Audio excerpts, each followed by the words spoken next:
Hello, and welcome along to episode 7 of Freedom Chasers. Jack is here. Do not be fooled by the strangeness on your screen. He is not that person, but this person. There you go, look at that. Cool. The rest of us are here too. I had to differentiate because Jack was not... There was no active face. There is now an active face. Cool, alright. It's been a little while. Has it been a little while? Did we play last week? 2 weeks. No, we didn't. It was your birthday last week. No, I think it's been 2 weeks. No, I think we played on the 3rd of January, which was this year. Mm-hmm. Okay, fantastic. So, last episode, I think we started off going to Lockside, right? You decided to take your time, go slowly, and have some breakfast, dinner thing, midnight meal item. Is that correct? Sure, but it doesn't sound very nice. When you say And it like then that. you rolled up. Oh, no. On the way, somebody rolled a 76, I think it was. And that meant that there was a thing. What was the thing? Somebody inform me, because I can't remember. Lots of corpses. Oh, cart. No cart. Yeah, Well, yes, cart, but no cart. Cart Right. off the road and then treasure in the stump. Treasure in a tree and cart on the Yeah. cart down. Yeah. This was specifically an interesting role because you were close to the river, or the lock rather, which is weird because the lock is not static; it's open. You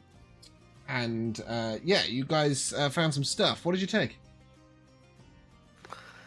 Took a few things. Mm-hmm. Uh-huh. Braces of flying daggers. I took those. But you took some braces of flying daggers. Yeah. They Oh, we are an took endless the- stream of throwing daggers. Yep. We took the caps of water breathing. I Yep. believe you took 3. Or rather, Yeah. you may have taken 4, but took Dinari 5 and returned returned 1. Yeah. Mhm. Not sure which, but yes. I think I got boots of striding and springing. You did. Exciting. And did One more I item. also take the Heward's handy spice pouch? Yes, Or was that yes, you from did. something Yes. else? Yes, you did. Yeah. We decided to take 1 item each, at which point we gave 2 to Jack, 1 to Elora, and none to anybody else. There was a fine Well, I got selection of 3 cheese. because I also Did got you a take cap of water cheese breathing. as well, Josh? Yeah, we No. took some cheese. Didn't you take a I don't fine think we- cheese? I thought we left the food. No, we Oh, didn't. no, Because we did we leave. decided We to l- just take 1 thing each. Yeah. Yeah. Yeah. In which case I got 3. So that makes, total sense. Yeah, some Um, things were donated to you. And one thing that was interesting was you came across vestments of cloth of gold, which were priestly vestments of a particular god. Did anyone write down what god? Indus. What is interesting or unusual about these fancy garments for Indus? Oh. That I did not write down. Indus is like the industrial god. Yeah, the maker of the world. And most of his followers dressed quite humbly. So this meant that it was either a very high up priest, or they were garments for a specific sort of ritual or like a specific holiday.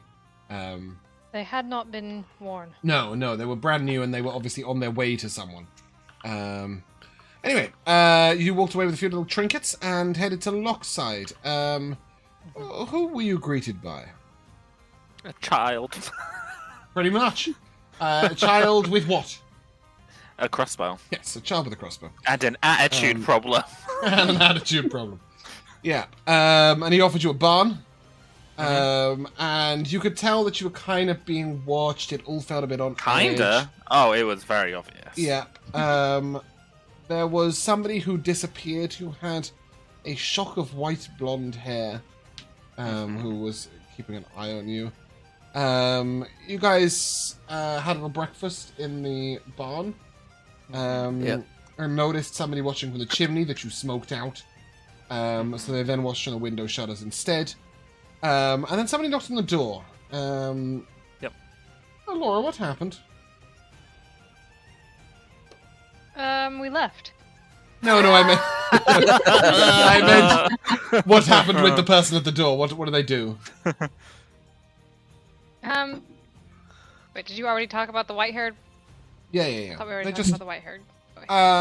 No. So you saw an individual with a long... I always want to say flock, and I really don't know why. A flock of white hair. What is this? A long shock of white hair that vanished into the hills. This particular individual had a short, spiked white hair, and appeared somewhat, perhaps potentially a little Kalistari. And they handed you a piece of parchment. Yeah, he handed over a couple pieces of parchment. One of which got squirreled away. And he left some cryptic messages about being trained by him and then left. And the parchment was a picture of you. Very nice. A very good picture. It was. Well. Yes. Remarkable, really. Almost exactly the same as her art. Can't see that. They knew which picture she was going to use on her passport. They did. Beyond this, you guys basically, there was a little banter to and fro, but decided to leave. Anivari was pretty strongly saying that, she wanted to get out. And you got stopped on the road by a hooded woman who sort of... well, we hadn't left yet, I don't think, when that happened. You got outside of town, but only sort of 30 or 40 feet outside of town when she came down from the hillside. She basically alluded to the fact that you were welcome to take what you wanted from the stash, but that they knew who it was for. She handed you a piece of cloth. What was on the cloth? Little birdie. Bird! Specifically a swift. And then you guys went to a nearby campsite. You sort of got away from town and then went to a campsite where Anivari decided to start spewing secrets. Well, it's because we were bugging her constantly to share with us. What did she tell you? She told us that she was raised by a group of assassins who raised children to be assassins. And that she got out and that I think she said that she wasn't expecting them to be there. Correct. And I don't remember. But I remember that we said that we would help her bring the organization down. Yeah, she said she had a bad time and that she didn't know a huge amount about the organization, right? Yeah. She thought she got out clean, but maybe had now realized she hadn't. And you guys headed back into the forest. And that, right there, oh, look at that. We ended dead on the end of the theme tune. Oh, we don't do that very often. A little small round of applause for your timing. Okay, you are in the trees. Woo! Specifically, leave. Yeah, you were just heading back into the forest, and you decided to follow the in-forest path, which is a sort of regular trail wide enough for a wagon, that passes through the trees. It's a little winding as it uses the flat parts of the ground that are naturally present as opposed to flattening the ground itself. But you are able to make your way along this path. And as you do so, I will ask Josh, please, to roll me a D100. Ooh, a D100. 100. That is 86. 86. Wow. Oh my goodness.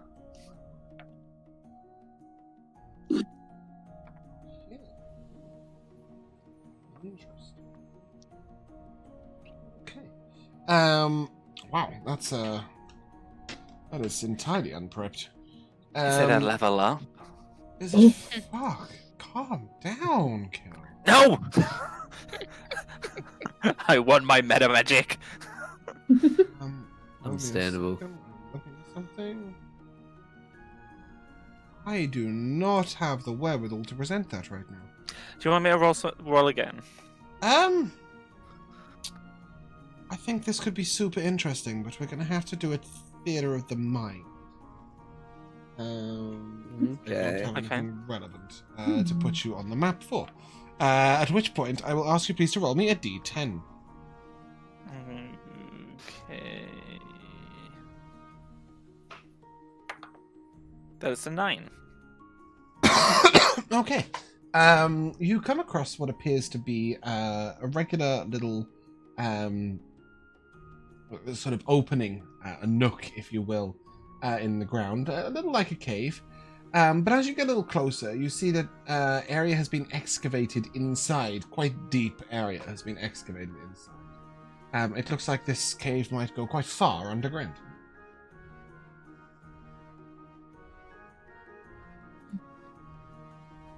How much can, I guess, all of us except for Weary see?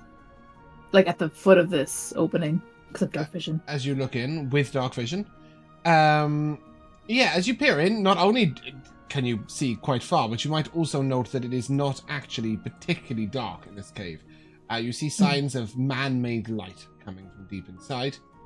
And you notice a few other signs of like man-made presence. As you peer in, you see sort of like there's a little rickety wooden chair quite close to the entrance, sort of made out of a bowl of a tree with some stumps. It's quite basic work, but it's as if traditionally somebody might have sat here to keep guard or be near the door. It seems like a guard post seat of some sort.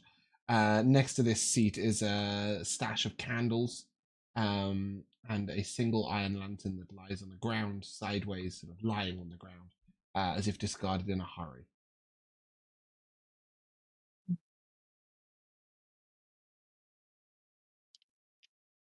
So did you say that the light fixtures that were inside the cave were currently lit? There is definitely some form of man-made light coming from deep within. Oh, scary. Shall we go in and loot the place? Why is your default setting always to Really loot places? Things. My God. I'm just saying, if this place is owned by those assassin children, should we not take care of this place and rid them of any possible artifacts they may have? That is a really, really, really big stretch. I will say you Is are it? like They're a good literally like down the road. you are like 3 or 4 hours down the road. I will say that. Yeah, maybe this was their resting point. Or we can walk away from the mysterious cave if you don't like fun. Nah, I want to reaching check down, it out, but I'm was to say- just like, we need to prepare ourselves. This is like, people were running out in a hurry. That's not a good sign. How big did you say the entrance was?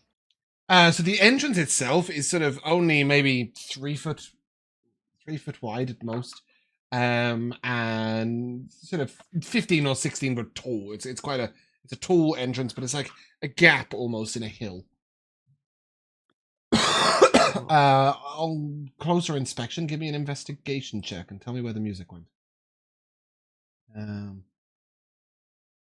Sure, that's all of us investigating, right? All of us at once? You can choose somebody else if you don't want to be the one investigating. Does anybody else want to investigate? I've got a +0, so That's better than me. am I able to win this with a +1 Do for it. investigation? Yeah, go ahead. You're our smart one. Oh shit!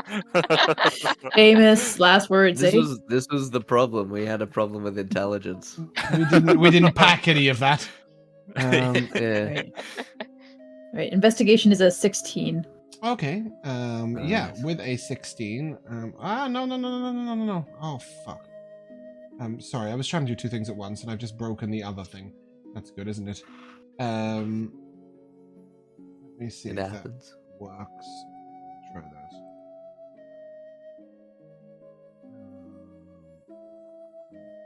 Doesn't apply. Sorry, what was your investigation check? While I break everything 16. else. 16. Yeah, so you can note that first of all, this cave has clearly been, even the entrance has been sort of constructed or expanded at least by man, by humanoids. people. There are clear signs of it all the way along. In addition, it looks like it's only recently been fashioned to be slightly larger width-wise. As if they had somebody, refashioned the door a little bit to get through the door.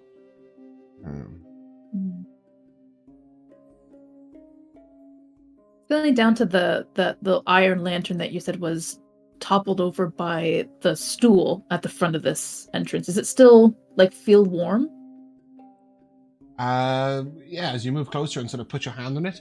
No, it's cold. It looks like this was abandoned in a hurry, but at least 6 or 7 hours ago, or up to months ago, right? But at least 6 or 7 hours ago, enough for it to cool down.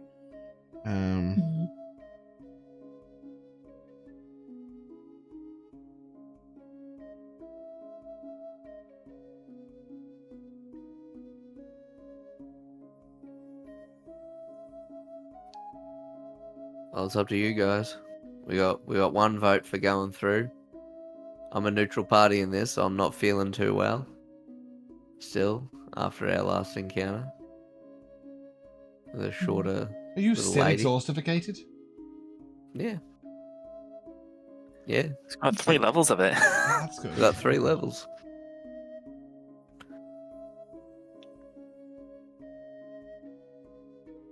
I'm not interested to explore it. Then what's stopping you? Probably the fact that there's a dying woman back at Norvina who desperately is looking for some sort of cure that we promised we'd look into. Well, we promised we look into it, and we have. We discovered that in order to save her, we have to kill another life. So And it's not that we haven't done that. It wasn't even a guarantee that would work. Exactly. Yeah. Take that! So if she says we haven't done anything, we can say, hey, we have done something. You little Yeah, we bugger. put in the minimum effort. The minimum No, effort that we she haven't. didn't bother doing for her own mother. And she has, nobility and money at hand. Okay, The I think minimum we're effort. being a little harsh. Yeah. Well, I'm not sure about that. The minimum effort is to not follow up, which we're doing. It's just we're also having our own interests along the way, which there's nothing wrong with that. We have time. Do we Also, not? what if the cure is in there? I think that's a load of shit. But anyway, I don't know. We where you don't got know that unless we idea from. find out.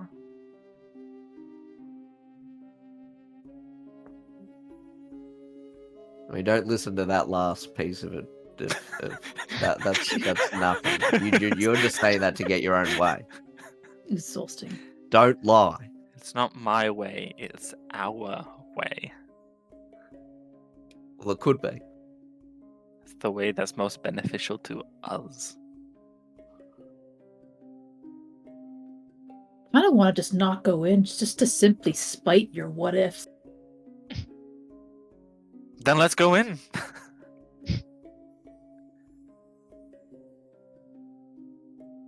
I mean, we didn't get a time limit.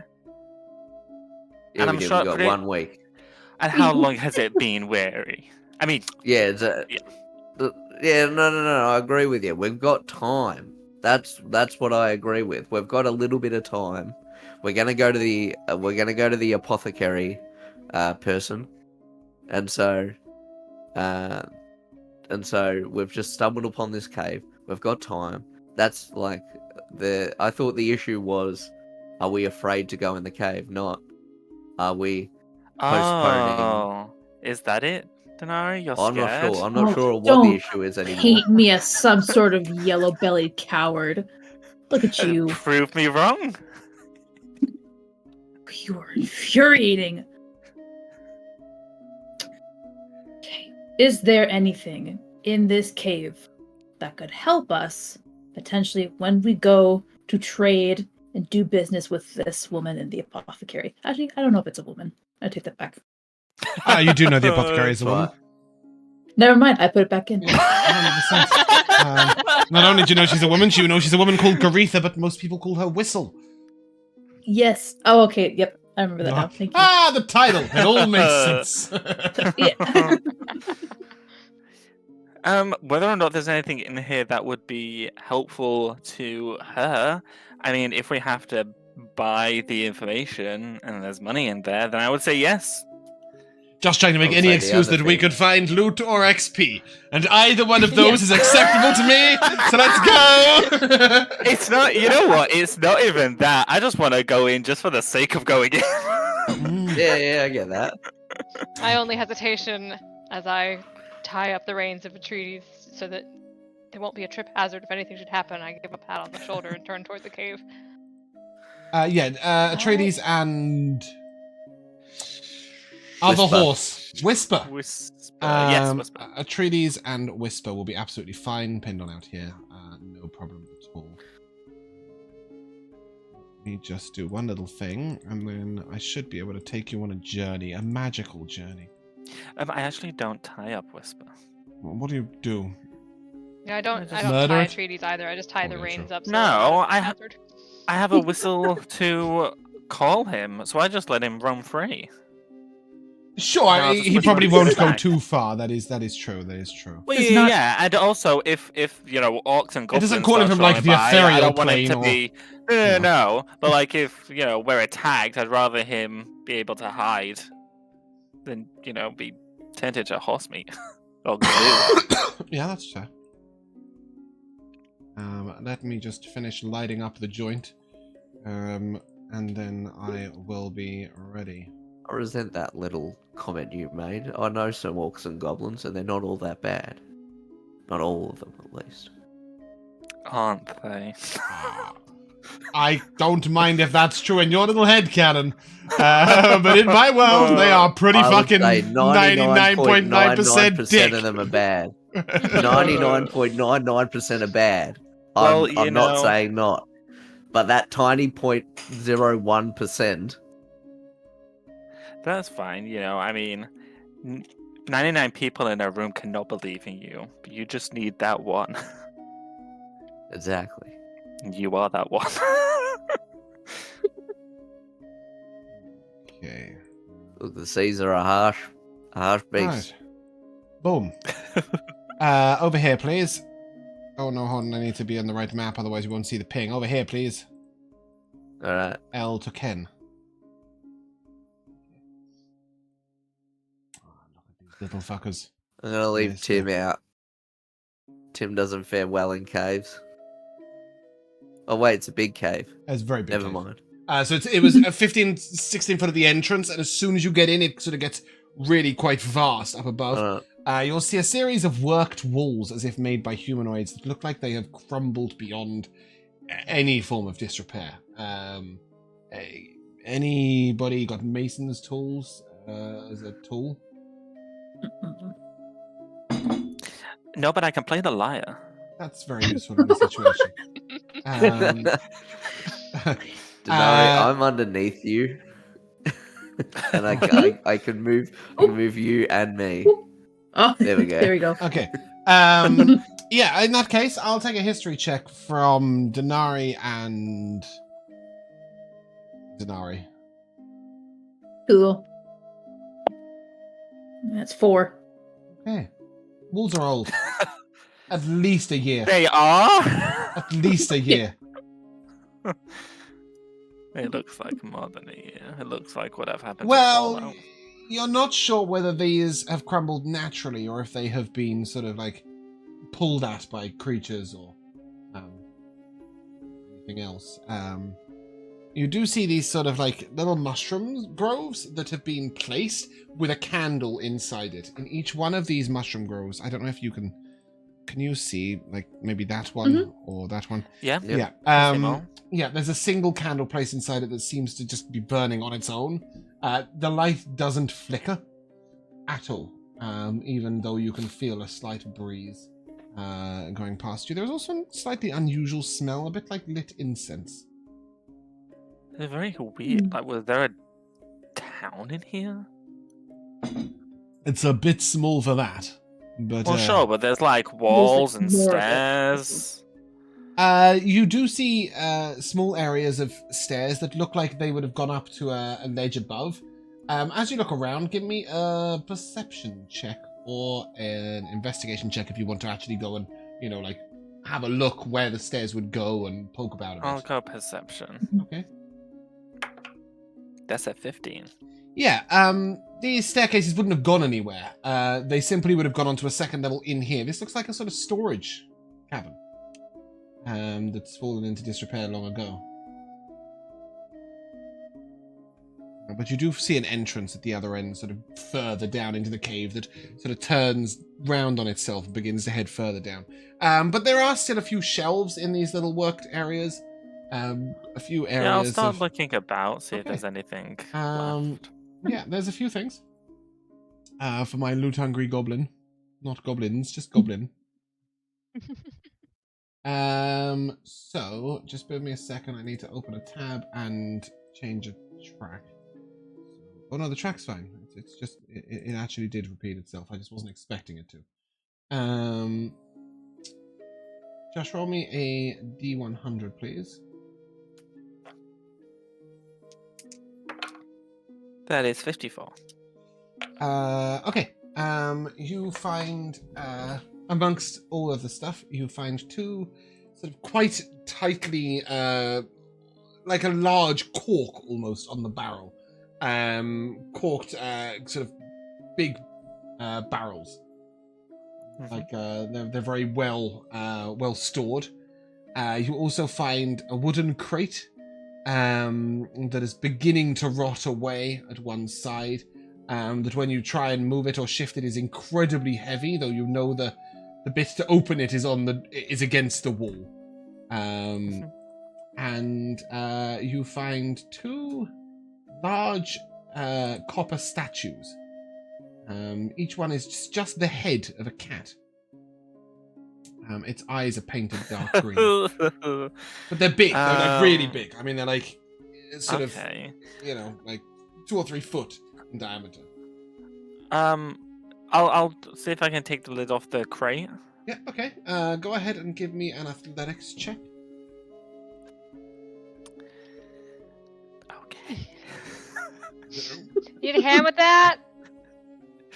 No, don't. You can do them. I got a what is that? -2 and 8. You, Well, I will use one of my cards.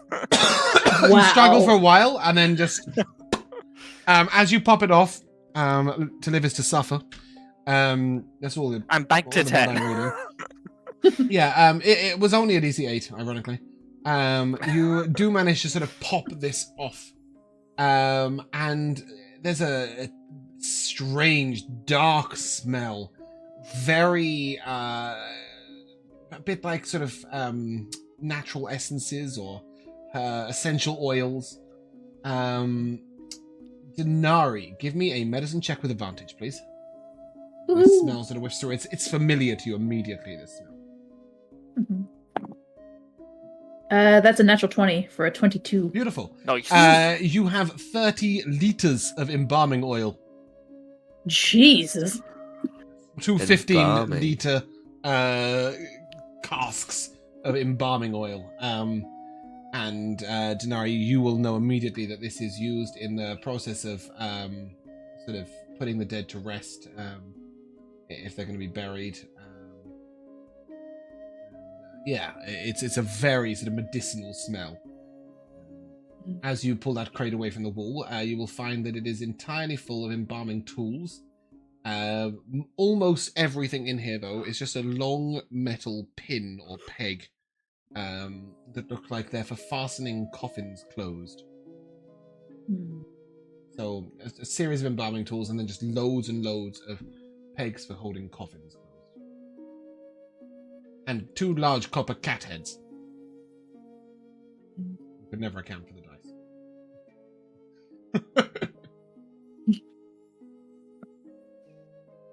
I'll check the barrel. Is the barrel like on its side where the cork is? Or No, is no, no, it, no. like, It's a standing like. stood upright. I don't Okay. really know if I mean a barrel. It's like it almost looks like a sort of urn or a large stood vase. made of pottery and Oh. clay, and then with a cork like shoved in the top, and it's a big wide cork. And you Yeah. sort of pried the cork out, and there's just this massive vat of oil. And not flammable, by the way, embalming oil. Okay. I don't really care about the cat statue heads. Okay. So I will continue exploring. Yeah, I mean, As you- that's what you found as you explored all of these walls, by the way. Sorry, Oh, shelves. okay. Bumpkin, sorry to interrupt you. What were you going to say? All I was gonna say is, as people started kind of walking or dispersing amongst the crowd, I would kind of announce, like, just be aware of where we're walking. This seems to be a place where people put their dead to rest. Yeah, it's very strange, because normally in a place like this, you'd expect some sign of actually coffins, or, any form of the dead. Instead, it is just the tools for dealing with the dead. But there is also there's an area around the bend that we can't see yet. Indeed, yeah. The This is chamber like gets... whilst the chamber goes dark... sorry, not dark. When the chamber goes down and round the corner, it actually seems to be lighter at the end of in the tunnel. There's a light at the end of the Yes, tunnel. exactly. That's what I realised I was in the process of saying. Just to confirm, we're still a ways away from that Haunted Hills area, right? We're not anywhere near there. How close are you? Have a look. Uh-oh. Oh, fucking miles away. Yeah.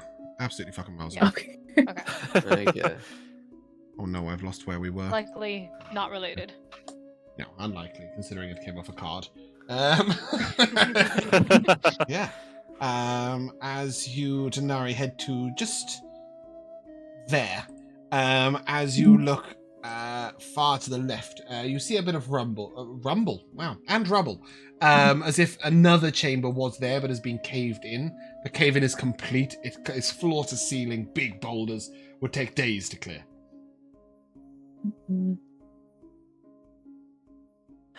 Would it be too hard to try to discern how exactly that rubble came down? Like, if someone had to, Give me like, an investigation check. if someone with a tool? Yeah. You certainly do not see any signs of tool marks on this side of the rubble. That's for sure. 3. 3. Yeah, whatever happens, it definitely looks like it was collapsed from the other side. That's the only thing you can discern with that. It was definitely not collapsed from this side. It's as if the rubble has been sort of like pushed down into this area. You've got the little bits of rubble from the being at the very back end of the collapse.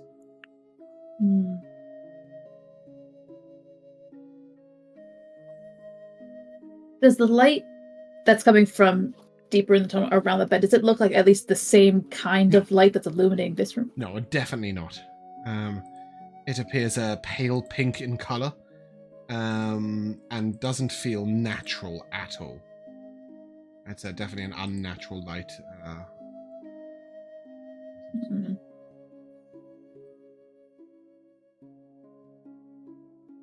Sources of magic in the dead don't tend to mix too well, at least when it comes to the living. You think there's undead here?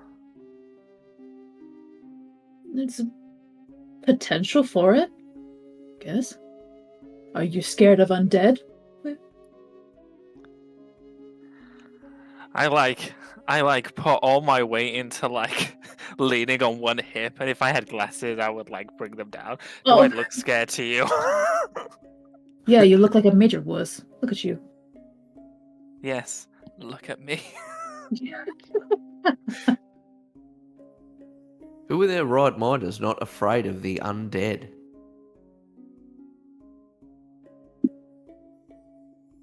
He said in their right mind. Does They're anybody just else zombies. anybody else want to drop any shade on William before we continue onwards? You can't shade the Prince of Darkness.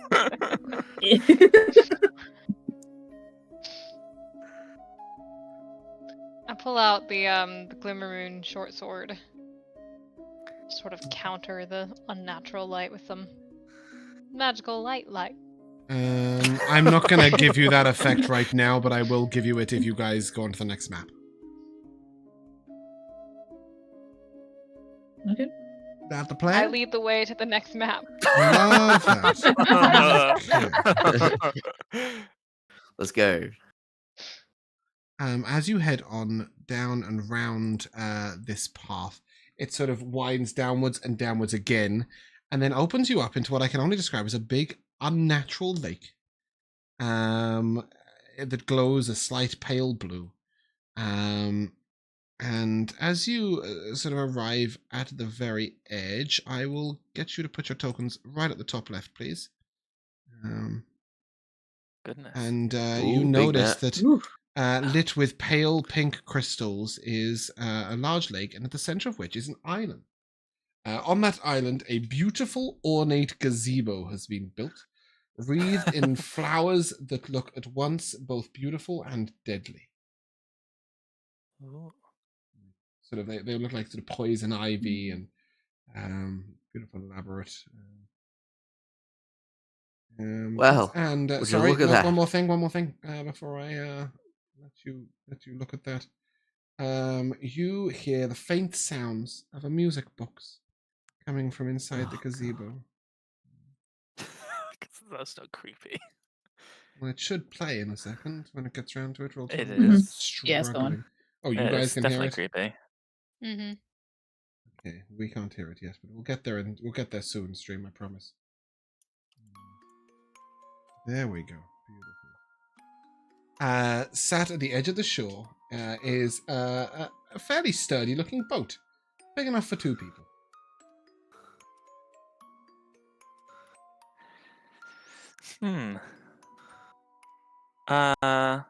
Does the water look dangerous? It glows an unnatural blue, but you don't really know what that means.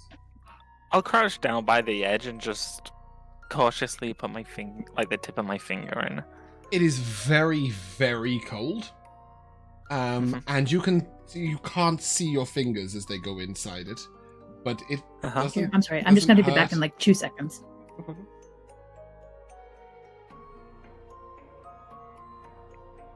But it's not painful. No, not at all. Not at all.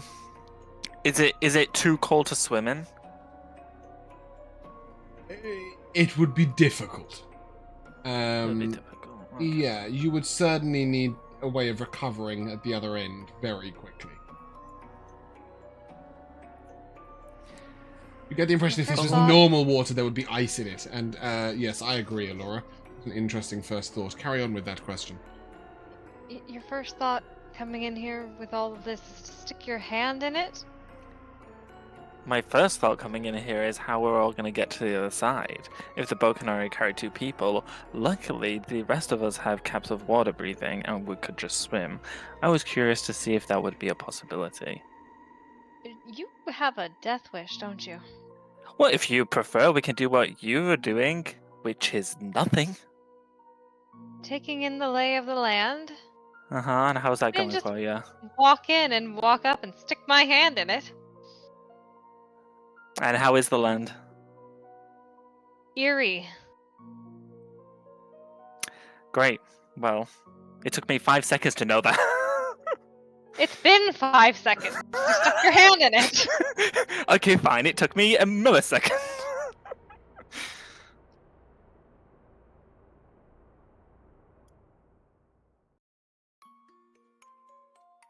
I mean, this is most assuredly some sort of trap. Possibly. But what of? Do you think is there a monster in the water?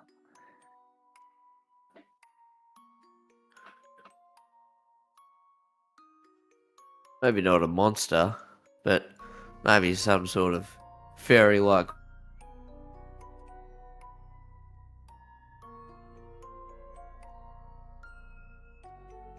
Or that we might come across here, and sometimes they seem even scarier because their little tricksy ways. Have you had running so you with lull the you Fae into before? Yeah, but What happened? what do you think? They're all just, you know, they're all just like, "Hey, come here and bathe in me waters, and everything's gonna be all right." And you know what I mean? Like, nah. I think a lot of them are like, "Come here, and I'll, like kidnap you, and I'll, take you Goodness. to my domain, and I'll cook you and eat your bones and stuff like that." Oh my goodness. I've never read about Fae who eat people. I haven't read about it either, but you just hear stories. Right. That's true. But they're not necessarily accurate, right? They're just Yeah, but stories. So, like, look at this thing. Like what is this thing? Like this is something. but not necessarily something related to people eating Fae. Yeah, well, Is it? go ahead and disprove that then. You go ahead and row yourself over. I think it's up to you to prove it, not up to me to disprove it. Because you could just say anything and just say I have to disprove it. That's crazy. No, I'm saying there's a chance, and I'm not willing to take the chance. I say But it surely could be there's a anything. But surely you could have that chance with anything. Yeah, I know, but if there's a chance for something bad to occur, and there's a chance for something good to occur, wouldn't Okay. you like not like I'm not a gambling man. That's the thing, right? So Okay. I'm not gambling on this being good. I'm gambling on this being. I'm not gambling at all. I'm saying I don't want to find out. I'm saying I don't want to find out whether this is good or bad. I just want to go home. This is freaking me Okay, out now. wait. But surely you don't believe that, because if you did, you wouldn't have left wherever it is that you came from. Well, look, I didn't know it was going to lead to this. But there was a possibility. No, I didn't know this existed. Well, still. Anivari, are you poking that or just looking at it? I am going over to closely examine it. It is a beautiful, large pink flower, inside which rests a blue, sort of pale blue or pale pink gem, depending on what colour the map is where you are right now. If you have dark vision, it might be neither of those things. But anyway, so they're alternating pale pink and pale blue crystals that are lighting up the area. Beyond being pretty, you don't know if they serve any purpose beyond light. I gently tap the gem with my sword. It makes a noise. Okay. That's all.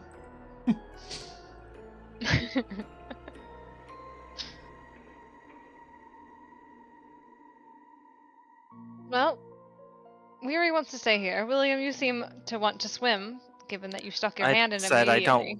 I never said I wanted to swim. I wanted to see if it was possible. You I seem to have prefer the boat. volunteered. No, I don't think I did. I think perhaps that flower you were just staring at might have hypnotized you. Because I never said such a thing. I don't like the idea of just two of us going over.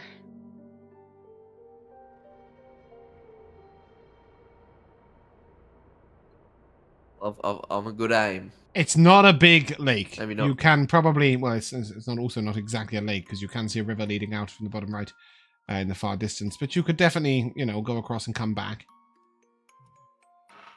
Lakes have rivers leading in and out. Sure. Some do. Not all.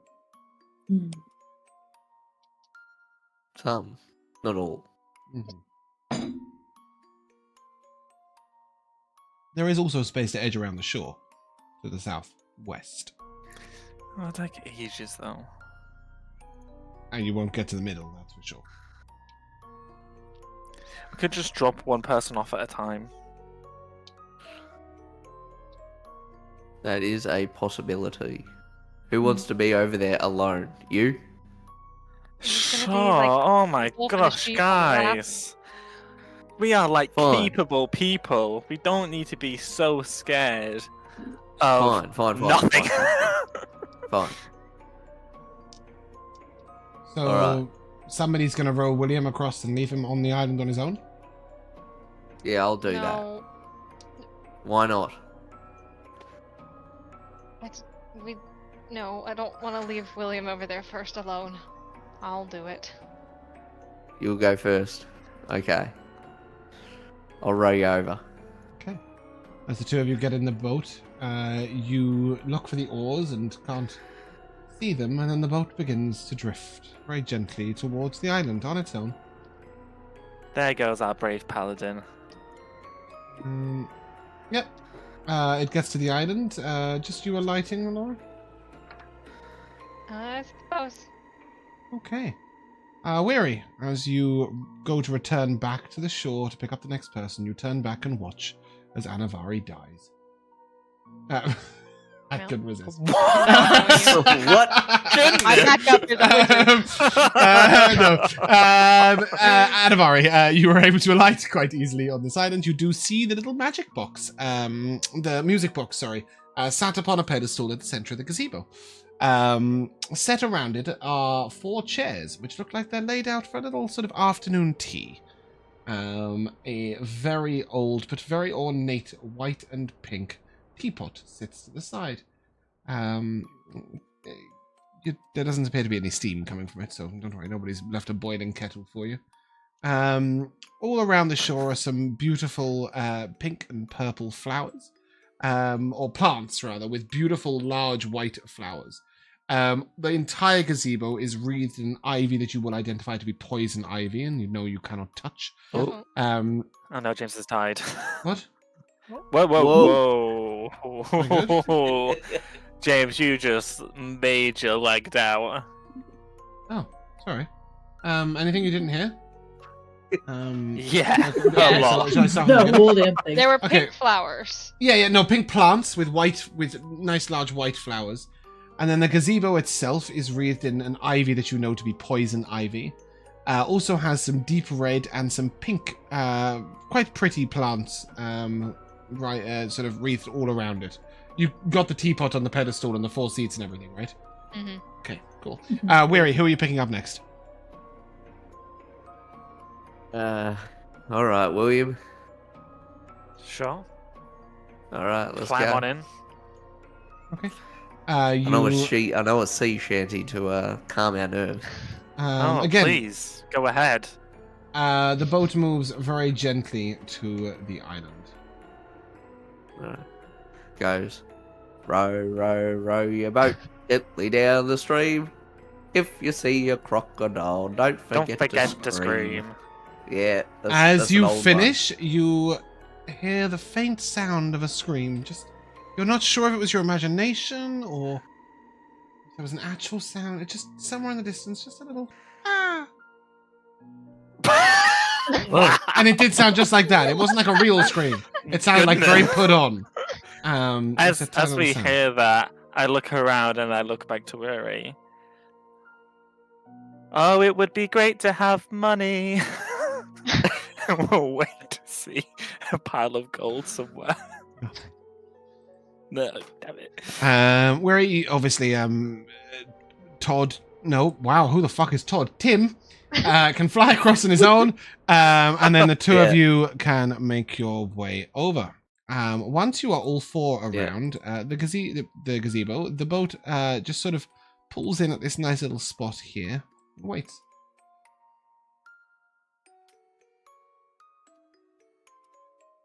So shall we have some tea? I Oh, say with like a giant smile on my face because I know it's gonna annoy everyone here. in for a copper, in for a gold, eh? Well, there's 4 seats. It's 4 of us. Come on. This can only go well. What's the worst Alright. that could happen? Sheogorath? Cora. As the 4 of you, are you all sitting? Dinari, are you joining in this sitting around the table nonsense? No, you are just observing. But as the first person sits down, Dinari standing there, sort of keeping alert, you will hear the sound of a sort of oars in water. And a second boat begins to idle up to the southeast shore. It stops perfectly next to the first one. Sounds of the oars go away, and the two boats stand side by side, each large enough to hold two.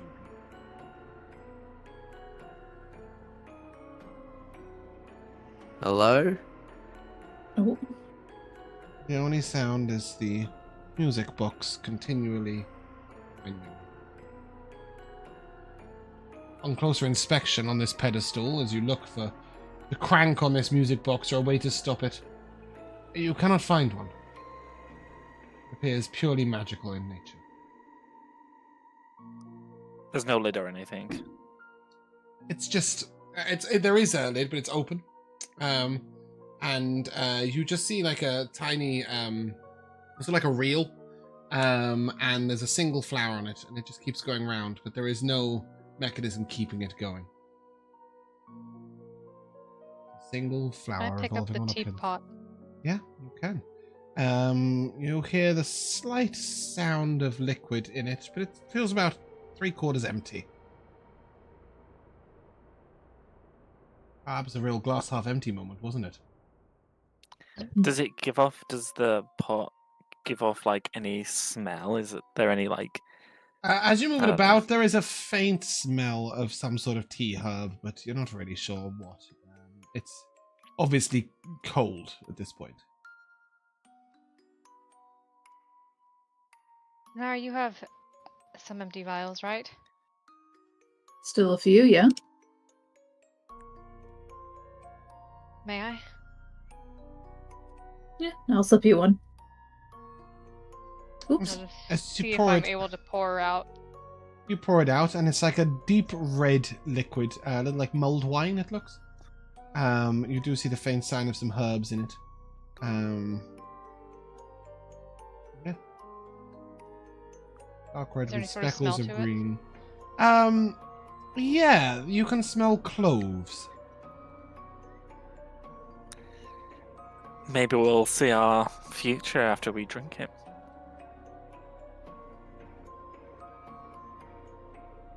I put What?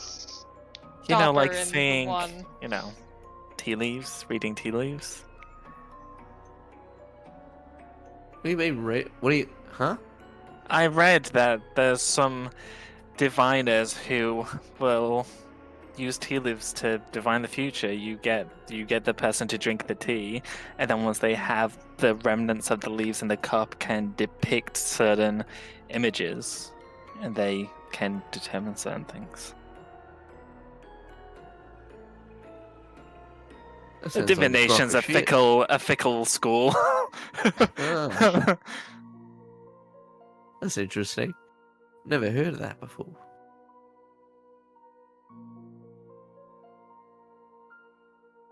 Can you read it? Can you read the tea leaves?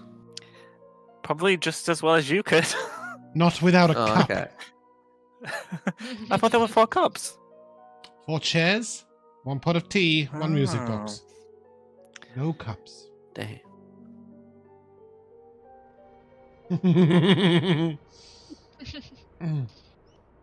Is the teapot hot? No. Oh, it's cold tea. Yeah. Not Poured a much of a full fan. cold tea. You've poured an entire vial full of tea, and now there's no tea in the teapot at all. Oh, it only filled the one vial. No, Assuming no. that the vial is sort of like, this height, like a full potion bottle, if you will, Yeah. as opposed to like a little Well- tiny tincture vial. Yes. Well, what if we fill it up with the lake's water? Assumably, that's how it was filled before. Why do we Hot? assume that's how it was filled before? That with the teapot is filled with red liquid, and the lake is like a blue. Have you ever Well, perhaps- steeped tea before, Weary? It is. What do you mean? Means you can take regular water, put tea in it, and the stuff that's in the tea goes out into the water and changes its color. You're doing a Is great that job how of you making make him look tea? silly, but I do want to point out this isn't sure as hell not regular water. No, surrounding not you. water. Yeah, No. Is that how you make it's tea? opaque water. It's also way colder than ice would be, and still liquid. It's colder than ice. Yeah. Is that how you make tea? I've never had tea before. Oh, They don't we have should it in fix Australia. that. Sorry. That's not an Australian thing. We love tea. I said it's we across should- the well, fourth we wall can- there. We can get you a cup of tea the next time we're in town. Just to make it very Thank clear, you. I don't know if you guys realize this teapot does have a lid that you can take off to put things in it.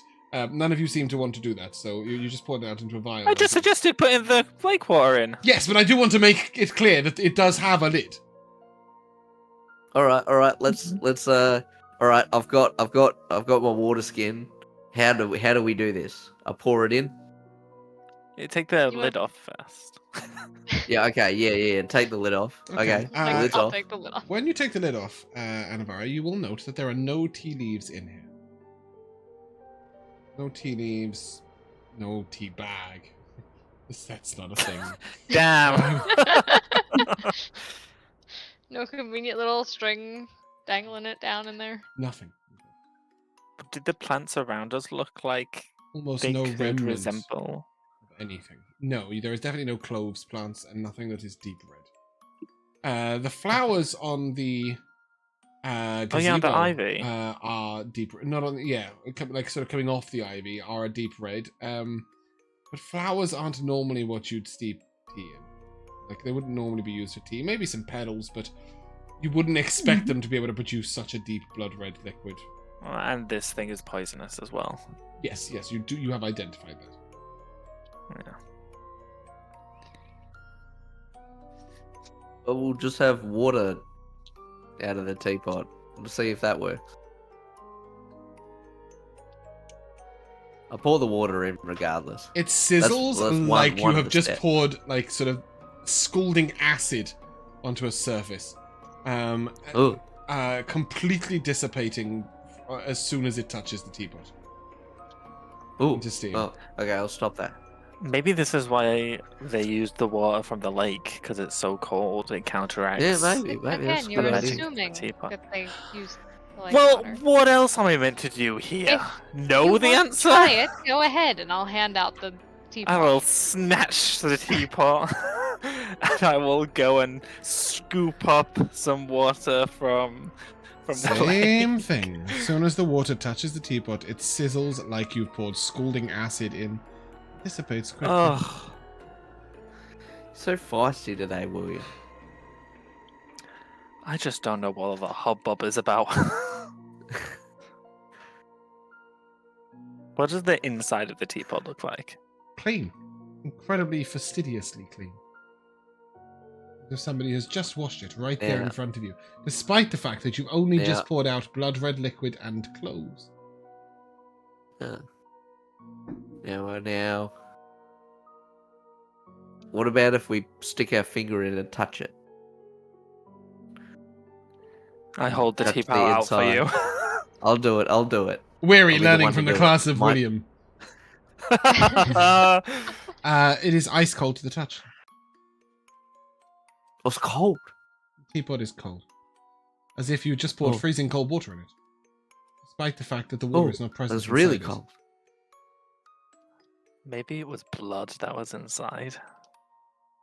Maybe we take the This teapot is to the not boat. blood.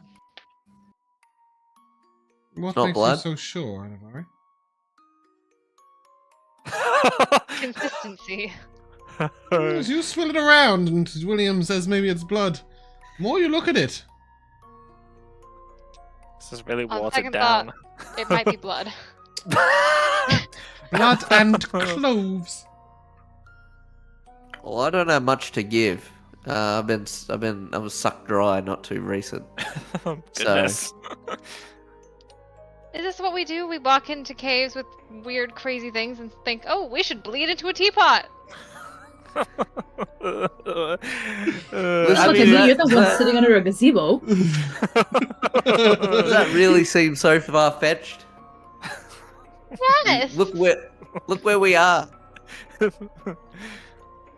are we going along with this? Look at 'Cause- William. Well, there must be a reason for this being here. And I'd like to know the reason. I don't think there's a reason for everything. I think shit can just happen.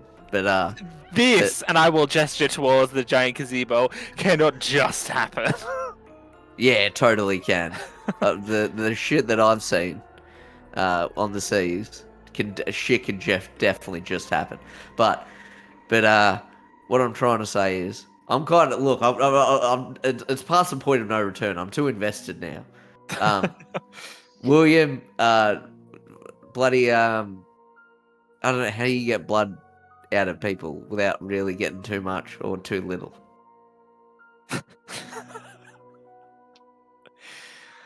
I don't know. I'm not a cleric. I don't really want to slice the palm of your hand No, like that's I've an seen, awful like, thing to do. like That'll never warlocks do heal and stuff properly. like that. Yeah, I know. It's like you might get infected, and it's like it's a horrible place to get a cut. I don't know. Yeah, I've heard that horrible people do blood rituals and they slice the palm of their hand, and I'm just like, that's got to be such an awful place to slice. Yeah, I agree. But I don't know how to just extract blood from you without just cutting you open. Why me? somewhere. I've already had my blood taken. You This is offered. on you. No, I didn't I'm- offer. I offered you. You're No, the one. I said it could have been blood in there. I never said that I wanted to put my blood in there. Well, then then we're done. Obviously, we're done. I thought you was invested. I am invested, but I've already given up my blood at one point. Well, I've already given my blood up at one point. When? When we were attacked by those ghostly horse people. Not horse people, but ghosts on horses. Everyone's given up blood in a fight, but I've given up blood in a different circumstance. Which was... The bloody little vampire. For all intents and purposes, for your attitude towards it, you might as well have willingly done that. Yeah, look, you know how I feel about that. But I'm just saying, But you're that the one doesn't count. That counts. You're the one invested in this. Most How does that not invested in count? this. He willingly gave it up before. Therefore, he has willingly participated. Now it's your turn But to that doesn't. willingly But that participate doesn't. if you want But this. no, because that giving up that blood was not for the benefit of the party. That wasn't to do with anything for us. That was to help some monstrous little girl. Speak for yourself. I got a brush. Well, Yeah. good for you. Yeah. I'm not giving up my blood, and I put the Well, then- teapot back on the table well, and then take a seat. Then let's. Are we all in favor of leaving then? I don't know that we have that choice, given that the second boat has arrived to take both of us who knows where. Oh, I never thought about the second boat could lead us somewhere else. That's It looks clever. like both boats are waiting for you so that there is enough space for 4 people. Where do we go? Which side of the island oh, did you say they were on? Did they park? They're Sorry, over they're on the here. southeast side. Yes, indeed. Yeah. Oh, we go down the river. Mm. Mhm. Yeah, and find out what's around the riverbed. All right. Well, let's go. I I thought to progress we had to give up blood, but maybe not.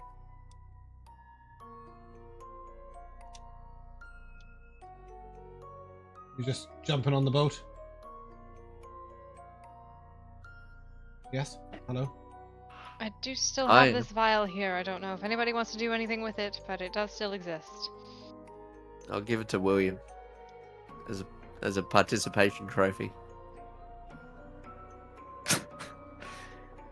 Well, we could all take a swallow. Oh, ew. Yeah, you can do that. I'm good. Is there anything magical about this vial of blood water? It seems to swirl a little unnaturally in the on the bottom of the vial.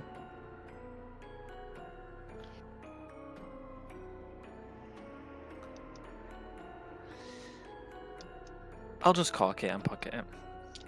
Come on, guys. Let's head off.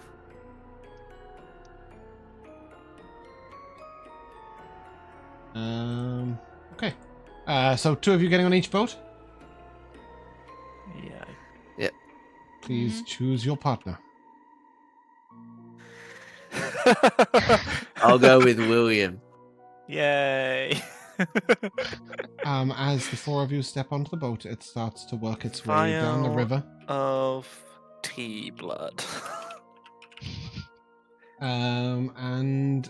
It leads you down a long and winding river, one boat in front of the other. Very, very slowly. You are at all points just far enough away you're not sure that you'd make a jump to the shore. And after a while, it comes to a stop. It's an impossible river. It just goes nowhere. It just gets to the end. And then at the where it stops, wait, bear me a second. It sort of like circles back into a little spiral. You can see from where it stops, completely at the edge of a part of grass, seems to be an altar of stone at the very center of a large grassland area that is unnatural and frankly impossible at this depth. If you would like, please, to alight just here.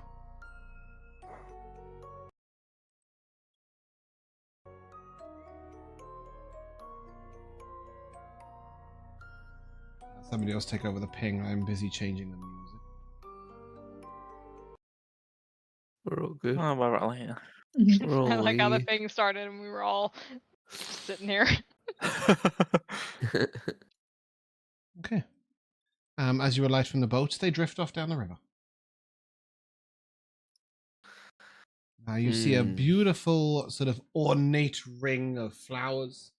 Very beautiful, very elegant, and they look like cultivated, as if somebody has taken great care of these.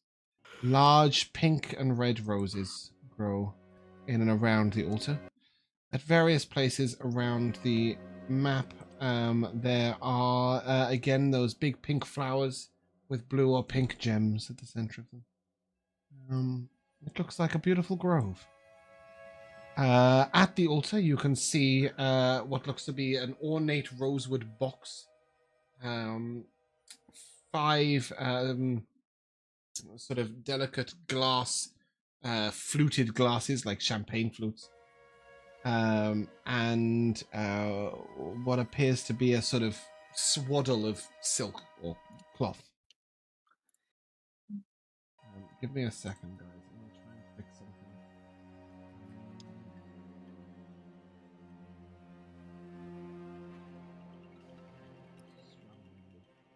Roll 20. Ready is not coping. I've got my animated graphics ticked off, but they are still animated. And animated graphics and stream are not a very good combination. So the musics will jump you around. But yes, at the center of the room, you find the altar. What are you guys doing? Does it look like a tomb? No, it looks like an altar. That's why I called it altar. Okay.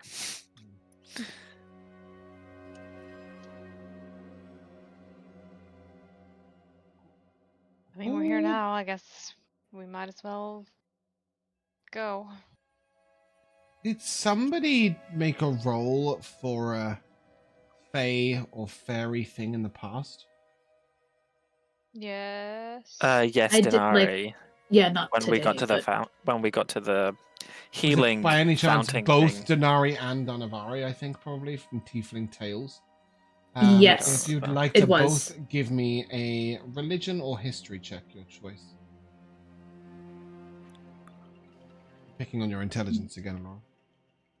Yeah, it's a -1 either way for me. 3.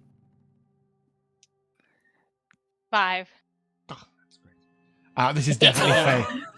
Definitely Fae. Other than that, not a fucking Scooby. One thing you do know is grass is not meant to grow deep underground with no sunshine. Yeah, and trees and stuff. Mhm. I have a question. Yep. Because to do with my character, I'm supposed to like know about most of the gods. Like there's a, you know what I mean? Like there's an elven god that I am aware of as Jack. That's to do with Fae. Bear with me a second, guys. I'm just putting you in a bush. Don't ask questions. Goodness. Carry on. Jack. Would Weary know that? Yeah, 100%. Cool.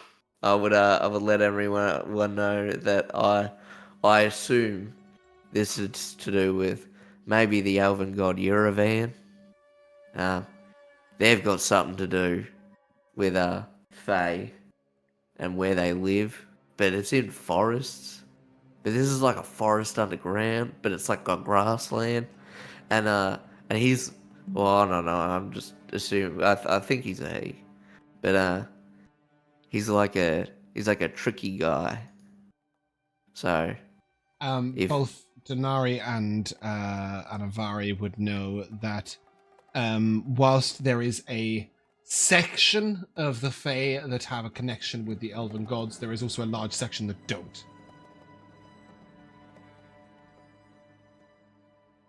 If you wish to, and if either of you wish to bring that up, well, you don't have to, of course. I'm sorry, also, I realized I'd put all the torches on the token there, so I had to put them all back where they belong. Ironically, I think, does anybody not have dark vision? it's me. It probably looks quite pretty to you, yeah, right? All pinks and blues. To the rest of us, it looks like shit. Oh, really? Yeah, it looks beautiful.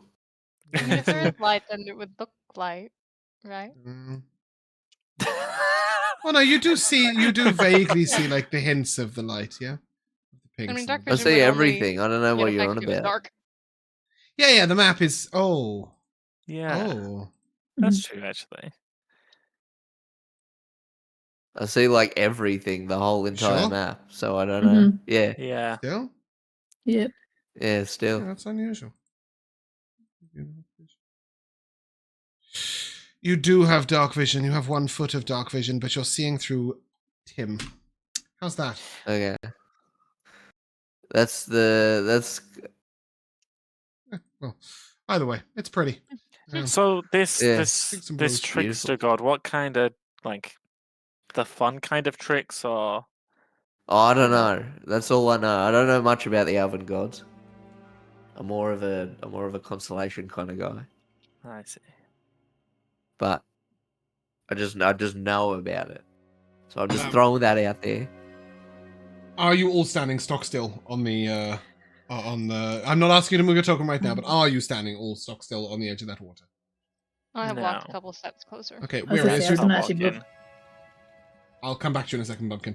Weary, as you look to your right, you do see 5 or 6 plants growing out that have these big, large, green, elongated leaves. Even from this distance, you can smell them. They're very herbaceous. What the fuck does that mean? Herby. They smell herb-like. Okay. Yeah. Kirby. Like a sagey or a thymy. Okay. Yeah, like I could eat them. Maybe like you could cook with them, sure.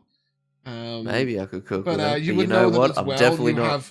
You have also seen alchemists have leaves like this in their shops. Okay.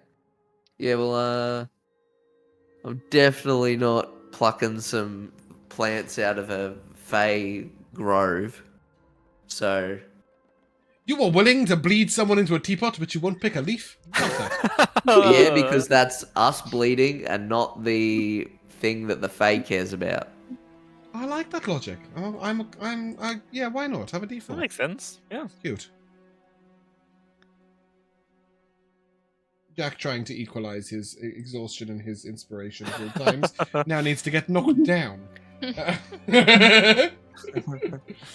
I'm sure that can be arranged shortly. Bumpkin, you were going to say something when I so rudely interrupted. Oh no, I was just saying the first thing that I would probably do is move myself onto the little like stone path where it seems like the vegetation's not growing. I love that. Oh, nice. Why And don't you go then- down there just now? Okay. I was gonna do Oh that. my goodness. As soon as you step onto the path, little tiny red flowers begin to grow behind you in each footstep. They disappear after a few moments. Okay. Is that the tea leaves? Could be. One thing I'll make everyone aware of, at least for those who are still on the grass, places where bodies tend to be buried do sometimes see large spikes in vegetative growth. Just saying. And with that, I very speed walkily get to the path. What are you saying? What are you trying to say? What are you on about? That there's Just- dead underneath us. Maybe. Underneath us, like all over. Maybe. There's no sunlight. I don't get it. Um, I guess like guess the Fae don't care. Just a quick one, Dinari, those plants over there, I've just realized you have some alchemy knowledge, don't you? I do. You would know them immediately as wild sage root, the primary ingredient in healing potions. Ooh. You've never seen leaves growing quite so large or quite so beautiful. Perfect wild sage root leaves. Maybe it might be useful for an alternative potion for the mum. No, a regular healing potion. Well, yes. you Sure, don't- but I'm sure, like, it probably can do other things with other ingredients, no? Mhm. Is that... You can Yeah. strengthen healing potions with other ingredients. Yeah, that's true. Mhm. As you all step Hello? on the path, these little red flowers behind you.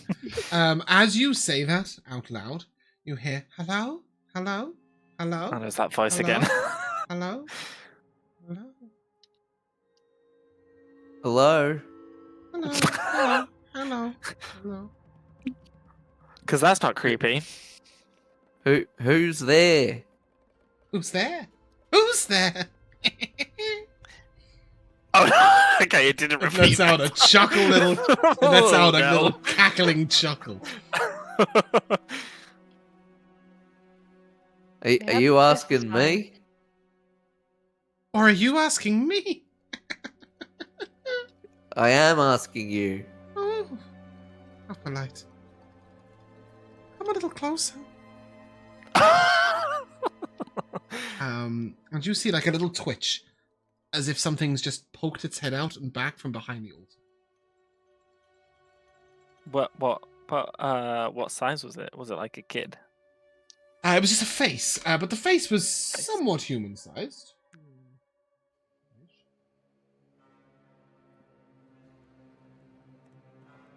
Alright, I'll inch forward, guys. I'll be shoulder to shoulder with you. Okay, I'm going here. Ooh. Jim's a coward, so he's staying back. Tim has the right idea. Sandwich Oh, by now the you're Tieflings. scared. I'm not scared, but if someone should get hurt first, it's you people with the armor. I'm not scared, he said from 10 feet behind. Yeah. What? I'm wearing rags. What do you mean armor? Okay, well, the other two by your side. Come on, got nothing to fear. Oh my goodness. Except fear itself, perhaps. I'll believe you. I'll go up a few steps more. You didn't like my gift. I left tea. We're actually saving it for later. I even gave you a second boat. Oh, we really appreciate the second boat. Thank you for that. Good. Ah, a little closer now. We're all taking one step at a time. Yes. Just there. That's good. Just there? Okay. Peak TNT right here. Weary, right? That's what they call you. Yeah. I don't know how you know that, but yeah. You can come a lot closer. Give me a charisma save. Oh, All right. no. I'm really not good at You these. begin to hear a gentle lullaby. Is it the sound of the music box? Ooh, but I got a. Hold on, that's -3. So I got a 14. You feel compelled to walk directly up to the altar with no hesitation. Okay. Can I No grab him if he starts to like rapidly you can move forward? you reach out to grab him. Mhm. And you're able to sort of put your hand on his back, and where he sort of pulls a little bit, and then stops. Where you're in your right mind, you just really want to investigate the altar.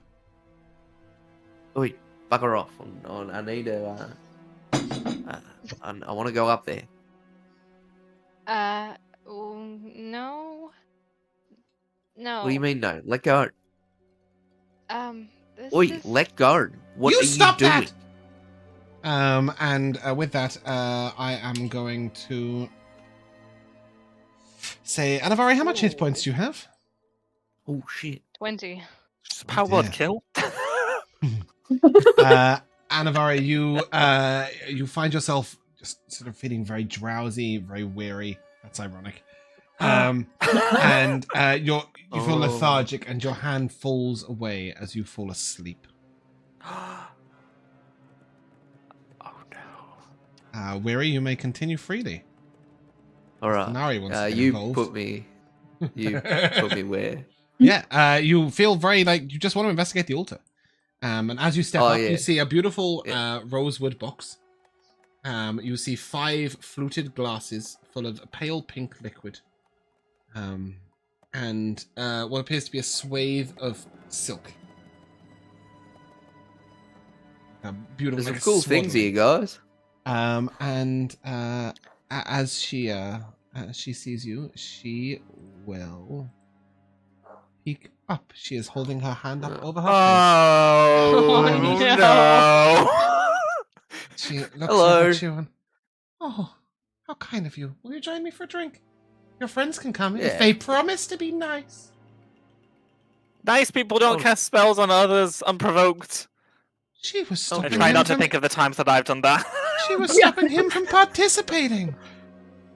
Is this But our it should new be thing, his- Elora? Instead of putting markers on our token, we just turn ourselves upside down. Yeah. Oh, very I'm well, gonna I can run respect it. over to Anivari and try and shake her awake. I think this token's gonna be really large, but she is a normal size. Yeah, as soon as you do, sort of shake her, Anivari, you wake up, and it feels like you just missed a few minutes or a few seconds there of action. She comes and sits sort of like quite lightly on the edge of the altar. The altar is about 3 foot in height, so it will come to waist height at Weary. The hag is small. She definitely is some form of hag, some form of sea hag, which you know that immediately upon seeing her. But she's clearly fey in nature. She keeps her eye covered with her hand. But she's quite light on her feet, and as she leaps up, she seems to almost unnaturally slow fall through the air, as if permanently affected by a featherball spell. She also jumped very high for a little girl. She's about 3.5 foot in height, maybe 4.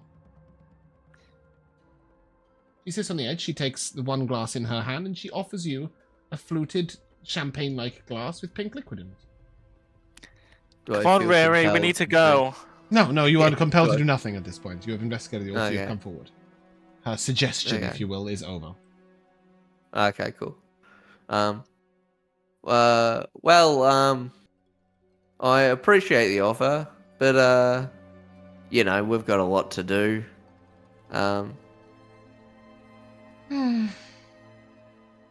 You couldn't find the cure. You weren't willing to pick the Ganosha plant.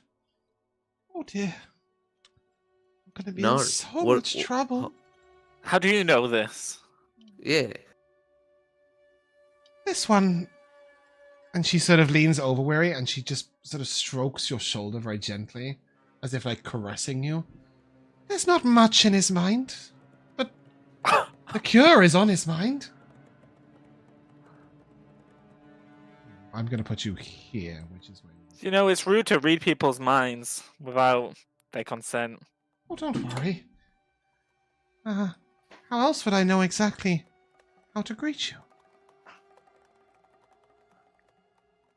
Well, you usually find out when you greet someone. I'm not. What do we know about hags in this world? Do we know much? Is there any chance I could have found out about them while researching magic. You can give me a religion check for Fey information. Okay. She's not like a standard sea hag that's been corrupted by the dark world, Sure. the witchy magics. She's I'll clearly use Fey. my inspiration. It does not matter how slowly you go. Just do not stop. Keep coming closer. That's the Hale. Okay, that's a 12. Okay.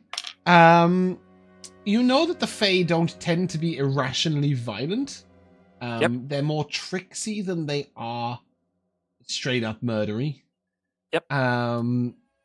However, there is something odd about her that just feels it puts you The fact that in at she's ease. stitched together. Indeed, you do see some stitching, which you would normally associate with the undead or animated golems. Yes. Yeah. She doesn't appear to be either of those things, but she does have stitching on her face. How strange. I don't know much about this character, but is that Vecna's hand?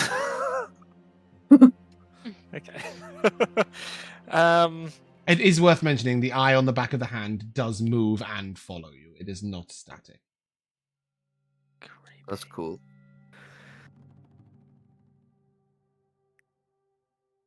What will happen if I drink this? Happen? Oh, it's no potion. This is Fey wine. You may feel peaceful and maybe a little happy. Perhaps it might take the edge off. I'm gonna drink it, and Okay. I say that to everyone. It is. Weary, Oh. what are you doing? Please! There's No one asked for your opinion. Excuse me? He's thirsty. look. and She he's knows tired. about the. She can tell about the cure and stuff like that. Like, maybe she knows something that could benefit us in some way. The No, Kenosha she plants are knows friends. about that because she read your mind. She just told us this. Mhm. She's She did. manipulating She did. you. She yeah, did. no, She sort of twitches her hand. Yeah, and but the she eye read my shakes. mind. But maybe she knows something because, like, she's clearly magical. Maybe she knows something. Maybe she knows things. You tell him, Maybe she sweetie. knows how to cure the thing. You tell him, sweetie. Drink up. And she pats you on the shoulder. She is raising a glass to you. She is drinking the same drink. I'm gonna drink it. Okay, you may deal out one exhaustion card and restore yourselves to full hit points. It tastes beautiful. It is crystal clear, like light raspberries. Hey, I'm down to 2, and I got full. I've got full heal. Wow, how sweet of you to. That was delicious. Okay, it is, isn't it? Would you like a glass? I've She never looks had over anything like directly that at before. William and like, meets his eyes. What is your purpose here? What are you doing here? My purpose, Yeah. I believe, in this particular situation, you would call me the host. You are, of course, in my home.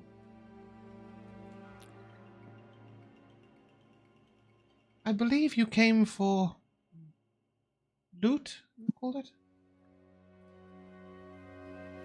Why don't you have a What rummage? specifically? Why don't you have a rummage around in the box? Take something that delights you. No, I'm fine, thank you. If you could direct us to the exit, that would be very I could. courteous of our host. I could, but you refused my first gift and now my second. No, we don't want to refuse anything. We're appreciative of these gifts. Let me offer you one final gift. William, is it? I say nothing. The Kenosha plants are my friends. I'm glad you didn't harm them. Does it sound like she's telling the truth? Give me an insight check. I can offer you something that might help the lady. It won't cure her. It may give her a little time. 17. You get the impression there is definitely a large element of truth to what she's saying. But you also are aware that this is a tricksy creature by nature. Her truth may be different to yours. Yes, and there's probably some strings attached and stuff like that. I'm assuming what she's going to offer us is probably, It might save her, but it'll put her in a coma or something. Well, she's told you it will forever, only extend her life. maybe a year or two. Give you some time. Why would you help us? You spared my plants. My friend. I didn't mean to say plants. You spared my friends at the Genosha plants. And I like this one. But you're right. Nothing comes for free. You would have to provide me something in return. Something very small. Which would be? 6 drops of blood. If you're looking for blood, I'll take out the vial. I have this. That's aging. And not like fine wine. No, it needs to be fresh.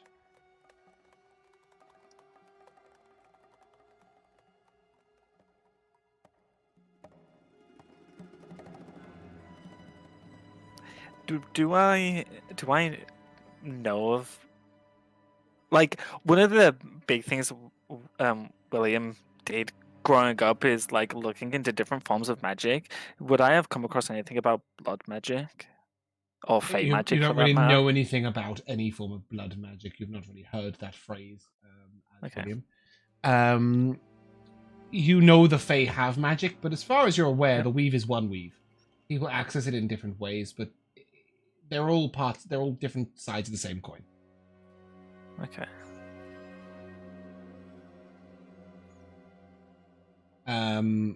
Anivari and Dinari, you may give me a Arcana check with your relevant casting modifiers if you are a caster. So, Elora, that should be Charisma for you, I believe. And you can Natural change 20. it to that for permanently. Oh, beautiful. Yeah, Love it. 19. Okay. No, Doesn't natural matter. 20 is a critical success no matter what. And Elora, you got? Because you will get different things. 14. 14. Anivari, you remember that no deal with the Fae is ever exactly as you believe it to be. And with a natural 20, you would know that to possess someone's blood is to possess a small part of their essence. A spell such as a scrying spell or a divination spell to understand something about someone or to watch in on them is much more powerful if you have possession of the blood of a creature.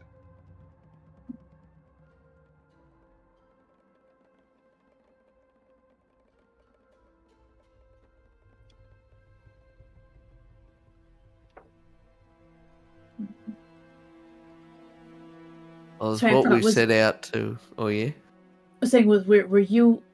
I forgot. Were you seeming willing to giving any droplets of your blood? Me? Mm-hmm. Well, yeah. Since you're I right mean, there. like, we've come all this way. We couldn't have any luck with the Genosha plant.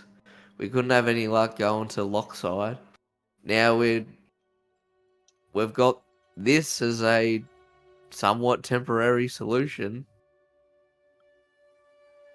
Weary, This to I me need you seems to look pretty at good. me, and I need Yeah. you to trust me with what I'm about to say. Whatever would be given, the price is too high. Oh, she sounds serious. The hag says that, not me, by the way. Just making that really fucking clear. Really?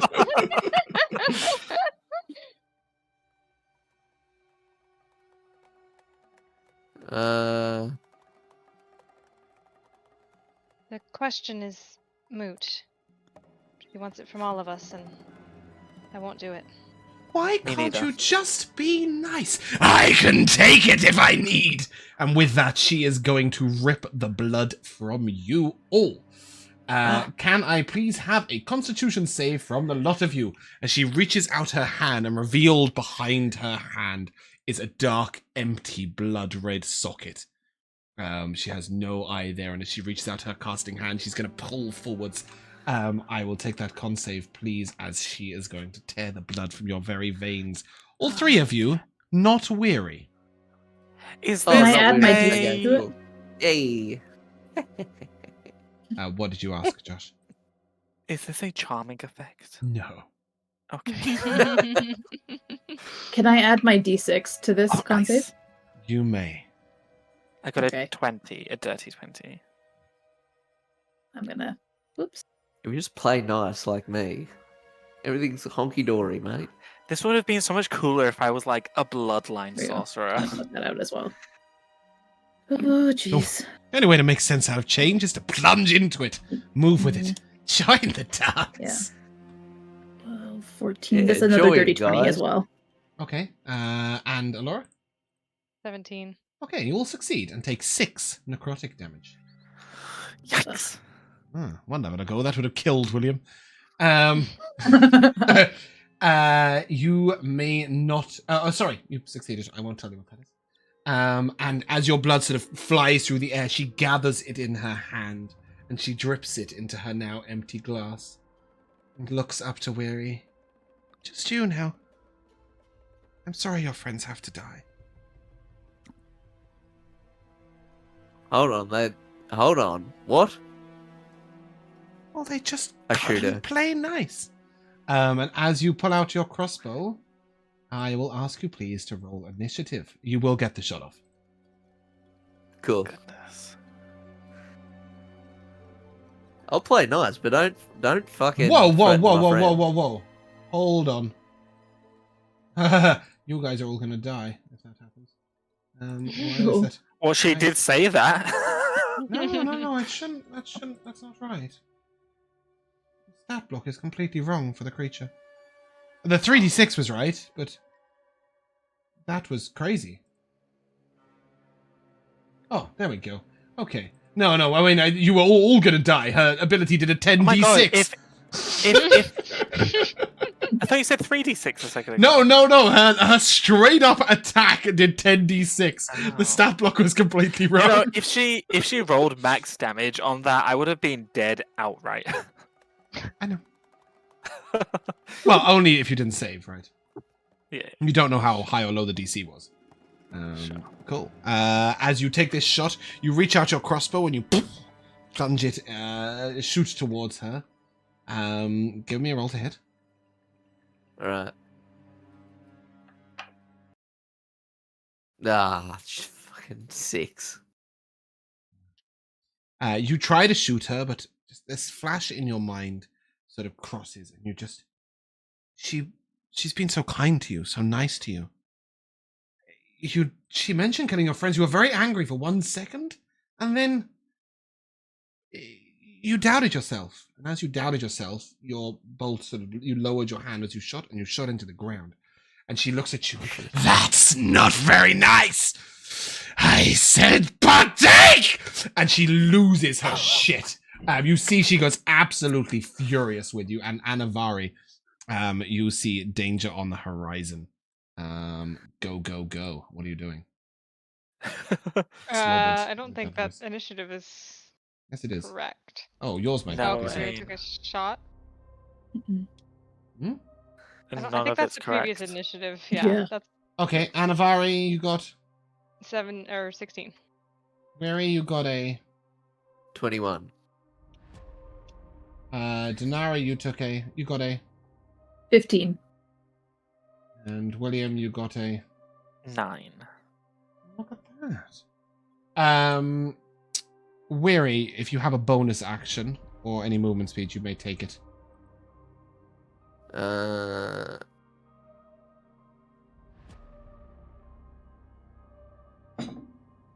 No, that's only a hit. Okay. I will back off though. Okay. Anivari.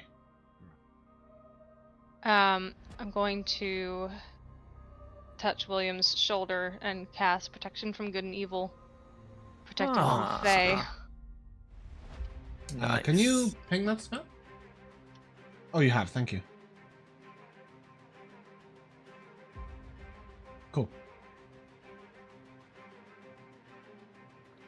I'm okay with you having either. Did you use holy water or powdered silver and iron? Because you do not have an arcane focus as a paladin, right? I guess that is. I'm always okay with you having the components. I'm just interested. What does that look like? What does that feel like? Probably some powdered silver that I just reached out with my hand and just Sort of doused him with it. sprinkled a bit over. I'm only interested because as that happens, you see she sort of almost becomes enraged. And there's something she really didn't like specifically about the silver. Any bonus action, any movement speed, Anivari? No, I'm just gonna pull out the glimmering short sword because it's probably gonna be more useful to me. And brace for impact. Dinari. Right. Oh boy.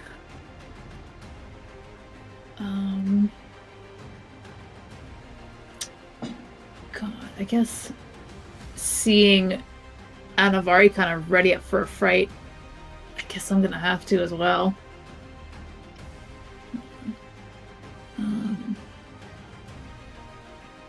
So I think I'm just gonna reposition off to the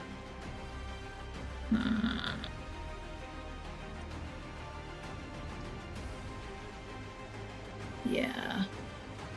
I'll take, I guess, just a little bit of a walk up. And I will. Can I ready an action? Yeah, of course you can. Okay. I think I'm going to just kind of cock an arrow into the longbow and just hold it to see if, for when she makes any sort of movement towards us, and I'm trying to like hold the helm. Okay. I will. So if she attacks you or is any way hostile, you will unleash the arrow. Yeah. Okay. Love that. William. Yeah, it's not looking good. I'm like Stu from Scream, like, I don't feel so good, man. I am going to I am going to cast skeletal slashing. So like my shadow is gonna like it like stays like flat on the ground as it makes its way over to her, and then as it like stands up, its arm turns into an axe and just slashes down. And what's the range on this? 60 feet. Cool. And I think it now does roll as an attack, right? It doesn't say. They sure don't. But I might need to take it off and put it back on. I don't know. I've not fucked around with my spells. That's a 17 to hit. A 17 will hit. Nice. That is 12 magical slashing damage. Nice. Any bonus action? Any movement speed?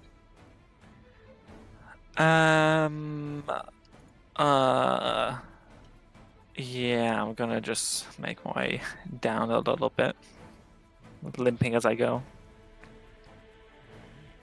As she raises her hand to do something seriously aggressive towards you, Dinari, give me an attack roll. There is no doubting this action.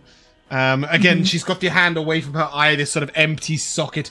It sort of almost looks like the abyss is behind her eye. Pretty vile. Right. Natural 20. Beautiful. Nice. Love that. So go ahead and roll your regular damage and then add the max possible, which I believe is a d8. So 8. Yes. D8 plus 2. So that's 4 points of piercing. Plus the 8 is 12 for your crunchy crit. Yeah, as this sort of thunks into her, and she lets out this dark growl at you. You see her sort of rise in size till she is almost 6 foot tall, and then she just points her finger out at you, and you see like the blood. You sort of blood coalesce along her arm and fire out at you in sort of like a thin bolt towards you. That is a 11 to hit you. Does not hit. And then she sort of does it again. That's a 15 to hit you. That hits. Okay. You will take 5 necrotic damage, and I need a Constitution save against poison, please. As the blood sort of hits you, it begins to seep into you, and if you look, you'll notice like a sort of black mark where it's growing out on you. It's a dirty 20. Cool. But you're not affected by the effects of the poison. You shrug it off. Okay, where are you up?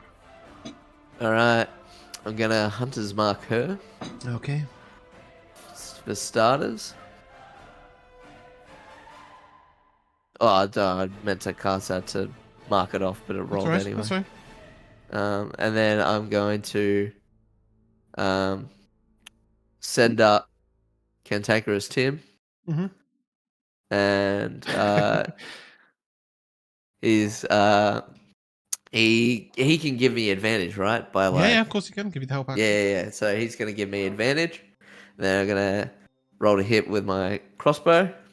Roll a straight roll, I'm gonna please. shoot her. As she will look at Pardon? you and go, roll a straight roll, please. Oh. As she will look at you and go, Sorry. play nice. This would be a wisdom save, but unfortunately, because you partook in her wine, you will fail it automatically. You fail the first saving throw against one of her magical abilities.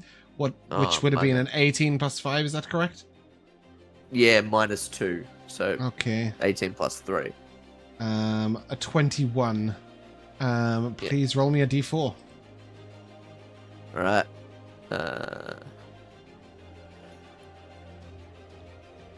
1. You shoot Tim. Shoot Tim. No. Alright, let me do damage. Well, at Just least the I don't crossbow have damage, not the hunter's mark, obviously, because that's on her. not the Hunter's Mark. Yeah. I get 11 damage Ooh, on Timmy. he's got Damn. one. No, he has 12 hit points. Oh, he has 12 hit points. Oh. Yeah, you have the extra stat block, so he has 1 hit point. And as you shoot your very best friend, you realize that she is in your mind. I will say you Oh only my failed the God. first magical saving throw against her, and that did clearly expend her reaction. Okay. Any bonus action, any movement, Weary? No, I'm going to stay right there. Tim looks back at you, and if a bird could say what the fuck, it would. Anivari, you are up. I have a mechanic question about the bracer of flying daggers. Of course. It says, as an action, you can pull up to 2 daggers and immediately hurl them. Does that mean I can make 2 attacks even though I only have the 1? Only if you have two Okay. attacks, yeah. Okay. That would be a very good item. That's... But you could Amazing. throw one as a bonus action as part of 2-weapon fighting, though. Okay, so... But you Then I wouldn't will get do your that in that modifier case. on the second attack, right? On the second damage roll. You just get the Second d4 because you don't have... Damage roll, just a d4. Okay, Yeah, that's fine. so Okay, it's as per any normal 2-weapon fighting, right?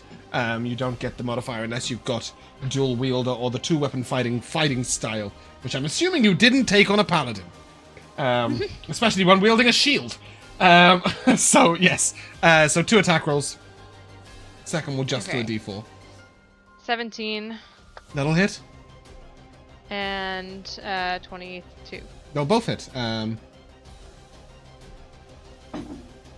So that is 7 on the first one Nice. and 3 Which on was the wounded. second. And 3. Oh, not 23, just 3.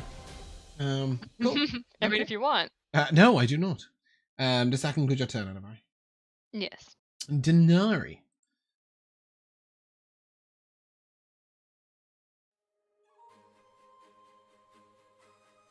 That feels like that music came on by mistake.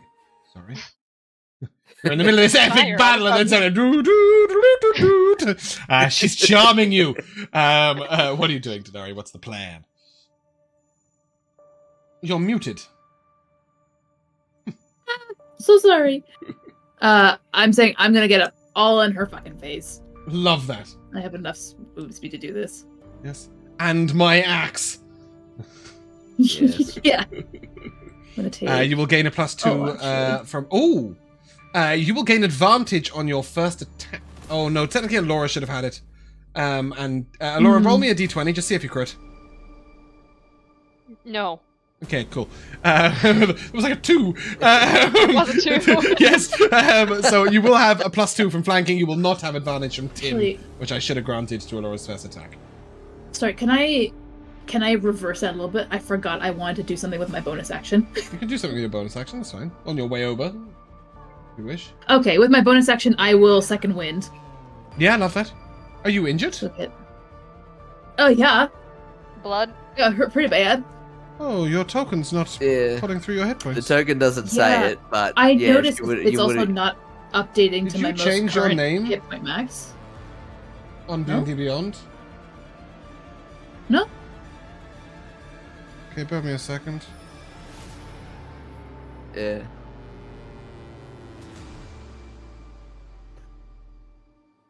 Yeah, I noticed my hit point max had stayed at 15. There's But an I was just R being, on like, roll elemental. 20 in the last name when there shouldn't be. You.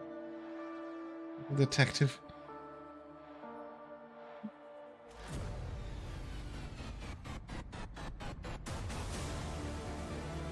Am I good to go? Sorry, I'm just... Can you apply the second wind? What did you get on the second wind healing? What was it? I haven't rolled just yet. Yeah, so apply it it's- now and it should automatically apply to your character. Oh, okay. So that was an 8 plus 2, so I got 10 hit points. Nice. That should now update automatically. I'm just going to heal you to full health. That's nice of me, isn't it? Yay! Oh, I see it on roll 20 now. Yeah. Yeah. Can you just Right, heal thank yourself to full health, actually? Okay. I just want to update the default token. Yes. And now damage yourself again by 2. Bring it down, and then that will automatically update now. Sorry, a bit of a... okay, amazing. Yeah. I called you Dinari Grimmeth, which is quite cool, but not your name. Oh, that was my name. Okay, you've taken the R out on D&D Beyond at some point, I think. Oops. Okay, well, Okay. can we leave it out for now, and I'll fix it afterwards? Yes. Yeah, that's okay. Kill this bitch. Go for it. I am. Give her the axe, gonna- or the sword, or the whatever else you feel like hitting her with. Yeah, no, I'm going with the axe for this one. Okay. Yep, +2 from flanking. Oof, jeez. Let's see, 9 to 11 to 13. That's a 15. That'll hit. Yay! Nice. So with Storm Hero, the D6 plus 2. So that's 6 points of slashing Mm-hmm. and 2 points of lightning. She will only take 1 point of lightning, and she will use... Oh, never mind. I can't absorb elements. She's used her reaction. She'll take 2. Hey. Yeah, smack her. Hey! Yeah. She is severely Like a wounded. bitch. William. You're up. Yep, I'll take a step forward. And I will do the same thing and attack her with my shadow. Mm-hmm. That's a 22 to hit. Oh, 22 hits. And that is 14 magical slashing damage. Okay. 14 will... Ooh. Please describe her grisly demise. Oh. Okay, so let me think. It's not really dark in here, is it? It's quite light because of all the lights. We'd be casting some harsh shadows because of all the lights hitting us. That just means we can see the shadows more clearly. That's true. So like over here maybe, by like the edge of this shrine, this like darkness starts pulsating out, and these shadow hands and arms start like lashing out towards her and like dragging her into the darkness. And then as she's dragged in, like you hear her scream, and the darkness dissipates, and you just see like this horrified look on her face as she's like died of a heart attack or something, of being so scared. As she is dying, she raises a dark black wand towards you, but can't utter the command word before she dies. Whew. Congratulations. The fight is over. As you go over and look at that wand, give me an Arcana check. It is worth mentioning as well, well, let's talk about that one, and then we'll talk about the other thing that she has. Arcana. 16. That is a wand of Finger of Death. There is a single charge left in it. What a bitch. It doesn't recharge, so it is a single-use Finger of Death. You can just treat this like a spell scroll if you wish, but one-use Finger of Death. In her other hand, well, you'll note she has a glove on with an eye, right? But That was a glove? Yes, on closer look, underneath that glove, she has a shard of bone with a moving eyeball at the end of it. This is her spellcasting focus. and indeed her wand. On D&D Beyond, this item is called Radiance. Whilst holding this wand, you gain a +1 bonus to spell attack rolls. In addition, you ignore half cover when making a spell attack. Radiance is in the form of an exquisite golden hand mirror. It says you can ignore that. It's not. It's very clearly in a bone with a hag's eye on the end of it. When you are surrounded by darkness, it can shed dim light in a 5-foot radius. That's a choice. And whilst attuned to it, you can use a bonus action to cast the Enhance Ability spell, choosing yourself and no other creature as the spell's target once per day. You can add that on D&D Beyond if you wish. Creepy. Very creepy. I want to look around at the area as she dies. Does it stay the way it is? Beautiful and pristine.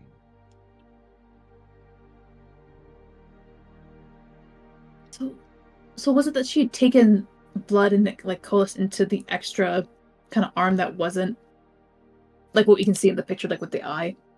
So literally that eye is attached to a shard of bone that is inside her glove. Her glove has a hole for that eye. So you can slide that bone out and use that as radiance, at which point she just have an empty and a glove with a hole, an eye-shaped hole in it. Okay. The blood coalescing thing is her spell casting. She was a hag of the Coven of Blood. Oh, okay.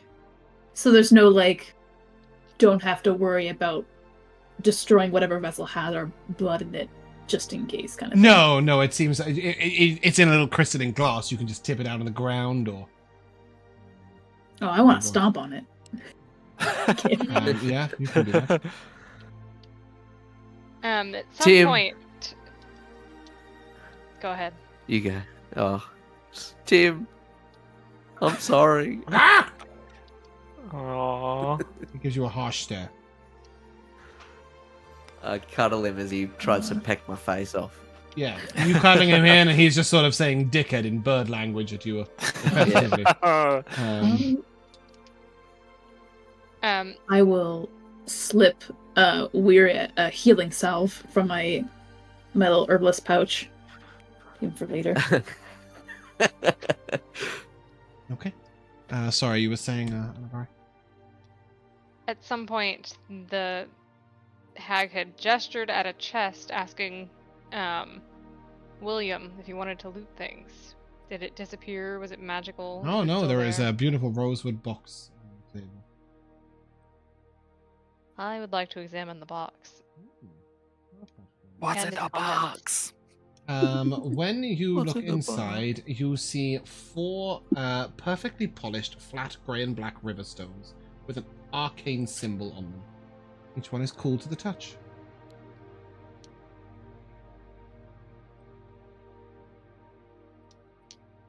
I'm guessing like no recognition of what these arcane symbols could mean. Give me an Arcana check. Can we all join in on that? Yep. 7. A 7. That's good. Mhm. Any better than that? Anyone want to raise me that? Something on that? 17. I'll do it. 21? Oh, Natural 19? hey. Yeah. These appear like luck stones. They are stones that give you a +1 bonus to all ability checks and saving throws. Each of them? So if it Each was, one of them. like, Yeah, there are each 4 one? 4 luck stones. There is. Convenient. Yeah, this is fey magic though. Is there any? Does it seem like there's anything hidden or any nefarious magic about it? What did you get on your Arcana check?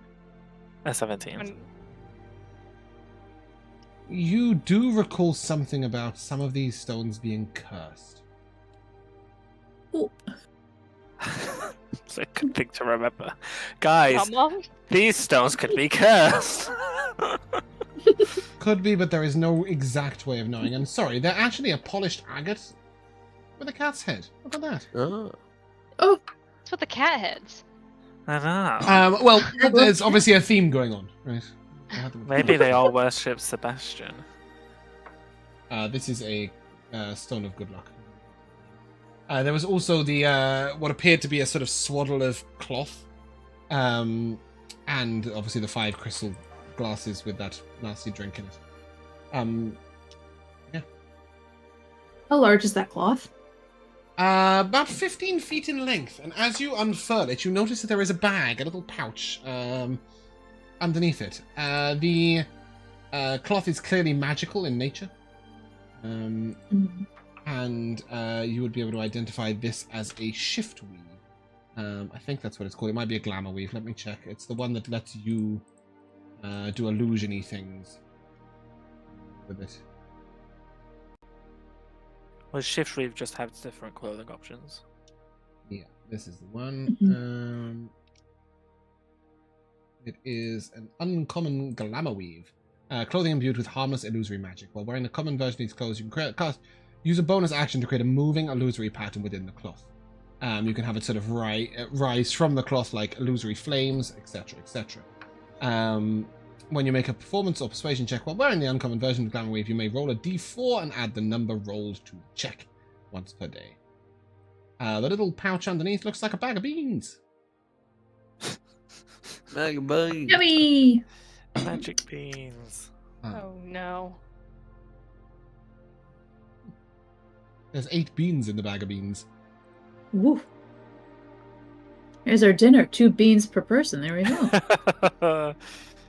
Whatever you do with these beans, Bumpkin, eating them is the one thing I kindly request you don't. Just for reference, one of the possible effects is that a geyser of 30 feet's worth of water, beer, mayonnaise, tea, vinegar, or wine erupts from the bean. That's just one of the effects. I don't want to see what that happens if you've eaten it. Mayonnaise. This has severely derailed one of my past campaigns. Has it? Oh yes. The pyramid? Not with you. Yes, yes. The pyramid. It's always the pyramid. It's fucked everyone. The pyramid. Yes. Anyway, you've got a bean. You've got 8 beans, 4 luck stones, and a glamour That could be weave. cursed. But you don't know if the luck stones are cursed or not. Did we happen to get 450 XP? No. I can tell you, you gained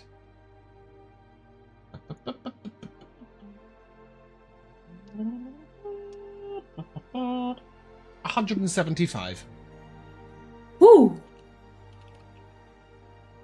Josh, did you add that radiance directly to your inventory? I've not added anything to. I don't want anything.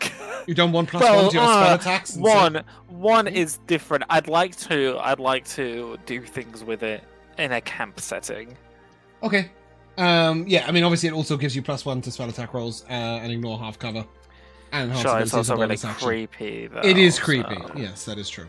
you know. But yeah, chucking this in the group loot. Cool. Yes. Thank you. Check. Are we keeping the little glamour weave cloth thing? Ready. I think we should. If any, either in the group loot or if somebody wants it. Yeah, keep everything. Worth mentioning, the rosewood box is quite a beautiful piece that holds the stones. And whilst it doesn't appear magical, it is well made and has a seal, so that when you close it, it's basically airtight. Not great for keeping lock stones in, but could be good for keeping like good berries in. Random shit. How big is the box? Big enough to hold 4 stones. It's approximately, I don't know, 8 Not that inches in width and 4 inches in depth. Square.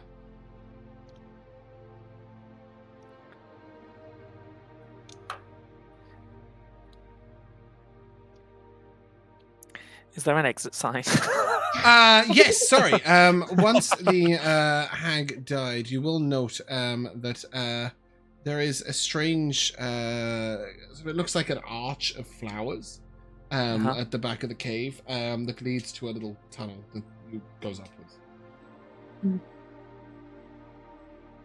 Do we want to... Oh, I suppose the boat's disappeared, so that is our only way out. You can go and pick some of the plants if you want.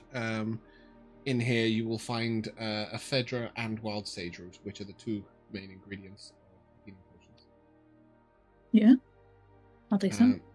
So you'll get 2.8 pounds of wild sage root, which is enough for 28 uses in a potion, by the way. And 8 ephedra. 0.8 pounds of ephedra, or 8 leaves. which is enough. How do you spell that? It's in chat. Oh, I see that. It's also on D&D Beyond. Jamal found the easiest way to do this was to add it once and then modify the weight on the ingredient. And I will never ever use more than 0.1 pounds per use, so you can just edit the weight as a counter. Because the items annoyingly don't stack. So if you added 28 to your inventory, you'd have 28 lines of wild sage root. Which gets slightly irritating. Yeah, there was a big petition for D&D Beyond to add stacking to homebrew items, and they just noped us. Yeah, are you leafing? Alright, what haven't we, So I've got Radiance, I've got the 4 Luck Stones, I've got the Bag of Beans, I've got the Uncommon Glaver Weave, I've got the Rosewood Box, I've got the Wild Sage Root, I've got the Ephedra. There was... a wand with a single use of Finger of Death. That's it, That's I true. knew there was something. By the way, if that hit anyone, dead as fuck. Dead and zombified. Yes, and zombified. It's a plus 40 damage spell if it goes through, so it was killing you. Yeah. I was only ever going to hold it up on death. Wand.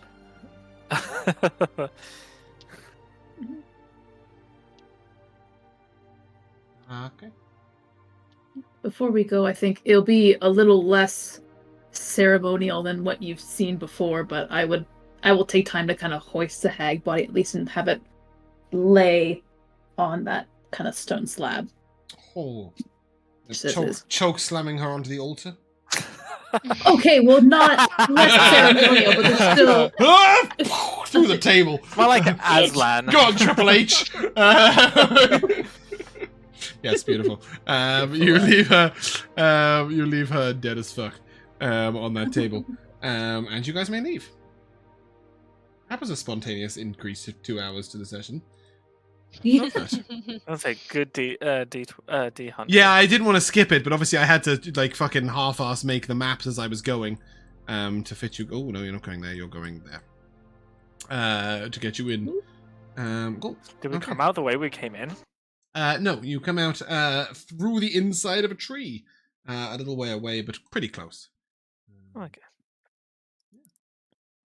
It is currently sort of about 2:30 in the afternoon.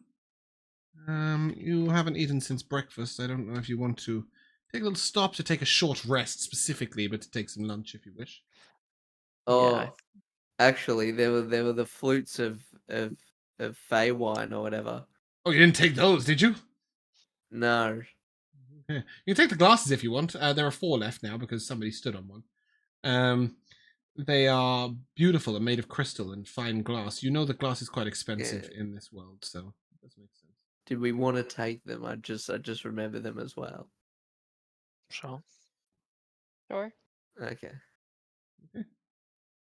Or did we smash them? because No, we hate you only the- stood on the one that had the blood in it, right? I think the others you just tipped away the wine and take with you. They're definitely no magical properties whatsoever and are beautifully wrought. Did anybody want to drink the wine? No. No. It did lose you an exhaustion level and give you full hit points. Yeah, whilst she Can was I- alive, for all we know, she powered If I something. drink, yeah, that's true. If I drink the wine, will I lose another exhaustion level? We'll find out. I'll drink it. Oh, you're gonna Yeah. gain like You 2. can restore yourself to full hit points, but it will not remove any further exhaustion. Ah, bugger. I was already at full hit points. Well, you can't do shit. Was nice, beautiful, tastes really raspberry, nice. crystal clear. It's worth mentioning Fey wine does exist elsewhere in the world. But she had made this so that it charmed you in a way. You know, it kept a connection to her. As you guys can just hit the short rest button. I don't think we need to stop at camp here. Cool. Okay. And as you guys continue on down the winding path, after a little while, you come to what looks like a gardener's hut. A pleasant little building, quite small, with little beautiful gardens all around it. You'll note herbs growing in perfect lines, flowers around the gate and all around the garden, and a little cottage sitting a little way behind the gardener's hut, smoke billowing from it. It looks quite sweet, quite inviting. And even from this distance, you can hear somebody whistling a tune. What's the tune? Da da da da da da da. Da, da, da, da, da, da. That's the first tune that came to mind. She's whistling Indiana Jones.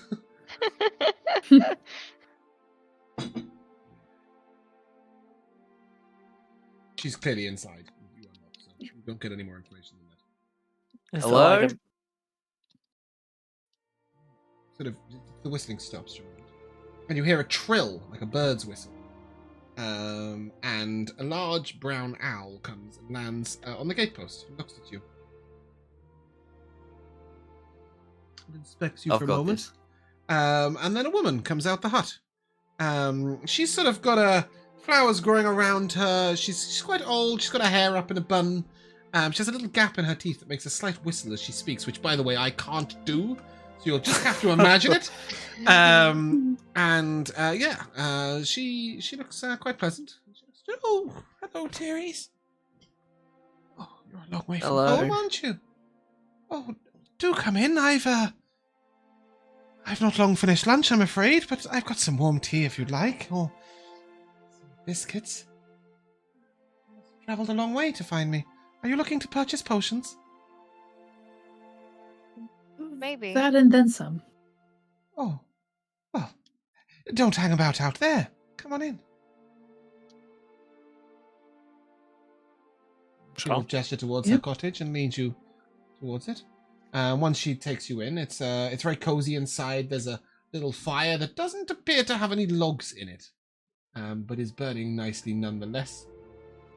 And there's a sort of low-set coffee table, a couple of fairly old-looking couches in purple and grey. Am I missing something? Yes. Joke. Yes. No, fire does not run on gas. It seems to run on absolutely nothing. I'm just gonna bring us to. How do I do this? That button there. She seems very pleasant, and she'll say, "Oh, take a seat. Take a seat. Did you want a cup of warm tea and some cookies, perhaps?" Sure. After what we went through, no thank you. Oh, you've had a troubling time, have you? The woods can be dangerous, you know. Yeah, woods, caves, Caves? hidden forests. Oh dear. You've had a run-in with the Coven of the Blood. A member. Oh, and you survived. It's testament to your strength. They usually drain you dry over a few days and then use those blood potions to make quite dark magic.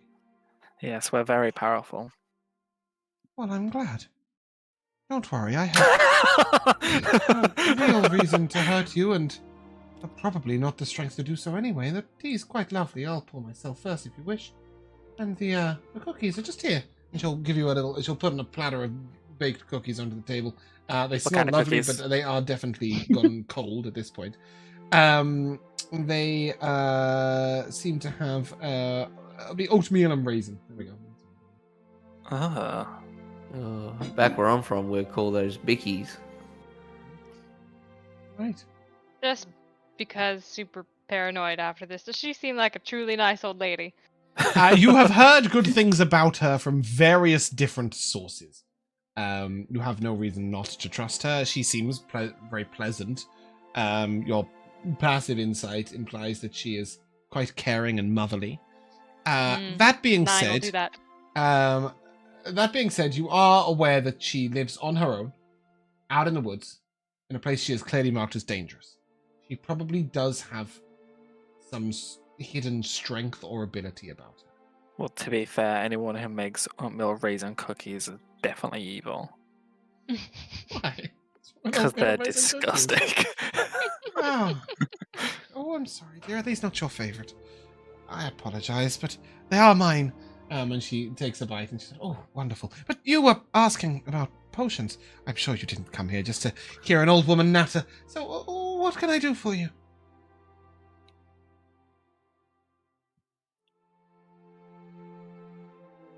Jump in at once. we're looking. Well, no. So we were on a mission to find a specific plant. Insert plant name here. 'Cause Ganosha I've plant. forgotten. Ganosha plant. Oh. But then we found that they were, sentient beings, and so we thought it might be a bit cruel to just kill them just to make a potion. And so we were wondering if there was a way to procure whatever we need from that plant harmlessly, or if there was an alternative way of getting a potion to cure what was the thing that curing? She's got the wasting disease. She's got the wasting disease. She looks at you and, oh dear. The Ganosha are... They have some form of intelligence, that is true. Though Very chatty. their healing properties cannot be replicated in any way. They are quite powerful. They don't just grant healing, you see, but an element of youth. Longevity, if you will. That is not something that can be brewed up in your average kitchen. I'm fairly certain if you've come from Norvina, then... Well, the healers there some of them are quite powerful. If they're seeking the Ganosha plant, then there are probably few other avenues available. A powerful sleeping draught could perhaps delay it for a while if enchanted with magic. But putting somebody in a slumber for a few months is probably not really a solution. Or it might buy you some time. Do you know if vampirism cures diseases? Oh, yes. Indeed. Oh, that's an option. And we know one Vampire of them. would not succumb to the wasting disease. You know a vampire? Oh. Acquaintance, perhaps. Why, I do say you must be the most interesting travellers that have come to my door in quite a long while. Oh, thank you. I'll take up a biscuit and just eat around the raisins. They're lovely. They're very nice. They also give you 2 temporary hit points. Ah, I love that. They are delectable treats from the chef feet. I'm sorry, I really don't feel like I've been much help, but if you are interested in a draft of slumber, I could brew one up, but it would take a few weeks. I don't think that'll be necessary. Nah. Is it a loved one? I'm so sorry. Not of ours. It was a job, really. Oh. On behalf of someone else. That's very good of you. An honest mission and a kind one. And very kind of you to leave the Ganosha alone, too. You see, she sort of hesitates for a moment, and then... Not all of us can afford such luxuries forever.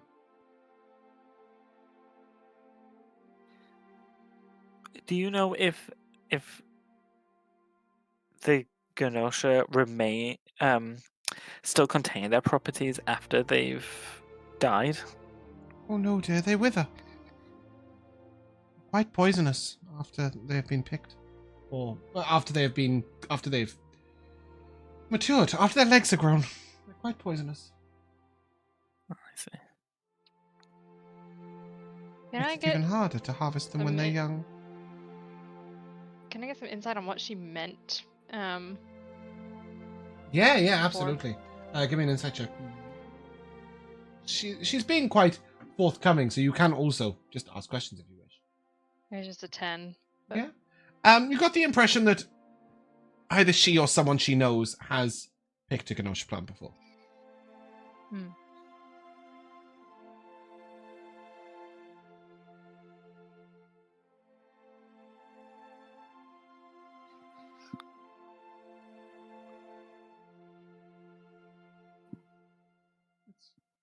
I'm so sorry. I really wish I could have been of more help. I could pack you something for the road. And I have wares to sell if you wish. But I cannot cure this. I'm sorry. We Well, we may understand. not be able to gather a cure Is there anything that you know of that would be able to provide any sort of comfort in combatant of this wasting disease? She is close to the end, then. Okay, they are close to the end. Strong poison is probably the kindest cure anyone could give. There is little else to do, I'm afraid.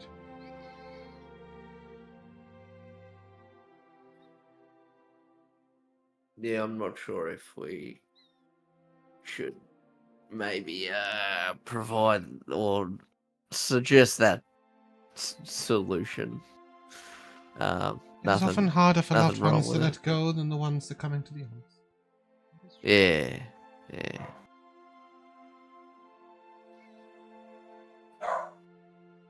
Woof to you two. That was Tim.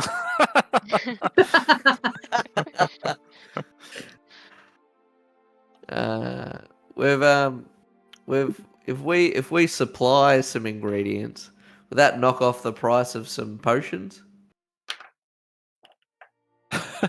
Could do. I don't know if you want to do that because Dinari's alchemy skill can only increase by her making potions. So taking away her ingredients would be quite unhelpful. Bypass that aspect of me entirely. Maybe we should buy some ingredients then. Buy some more ingredients. The only thing I have ripe in the garden right now is bloodgrass. Good for stamina potions.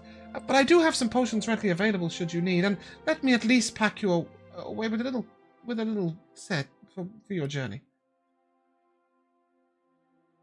And she will reach a over. set of what? Well, she'll give you 4 potions as an apology, effectively, for what she can't achieve. She will give you 1 common potion of healing, 1 potion of energy, Energy. a potion of fire resistance, and a potion of stone skin.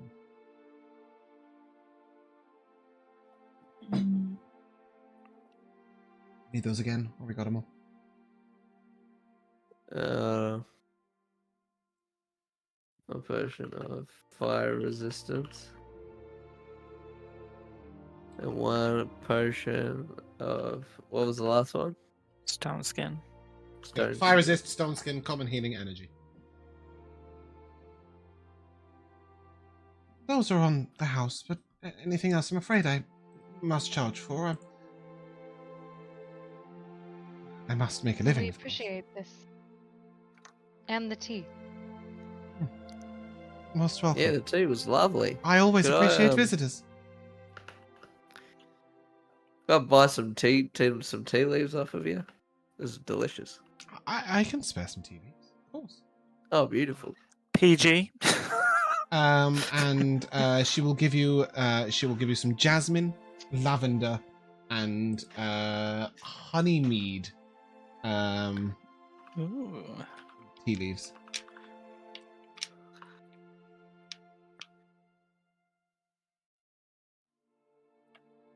She has plenty of potions for sale if you wish. It's a long list, but I will attempt to just paste it. I don't know what's going to happen if I do this.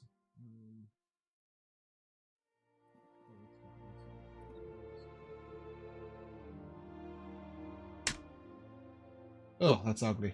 Let's put it in. Let's put it in Discord. Oh, I'm also missing a section. Sorry, bear me a second.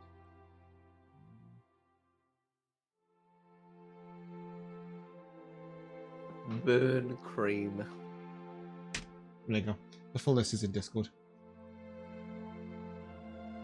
Ooh. Potion of climbing. Adilegoffs. She also has flasks of oil, if you wish. Nightshade. I tell Potion you. of watchful rest. The potion of watchful rest is.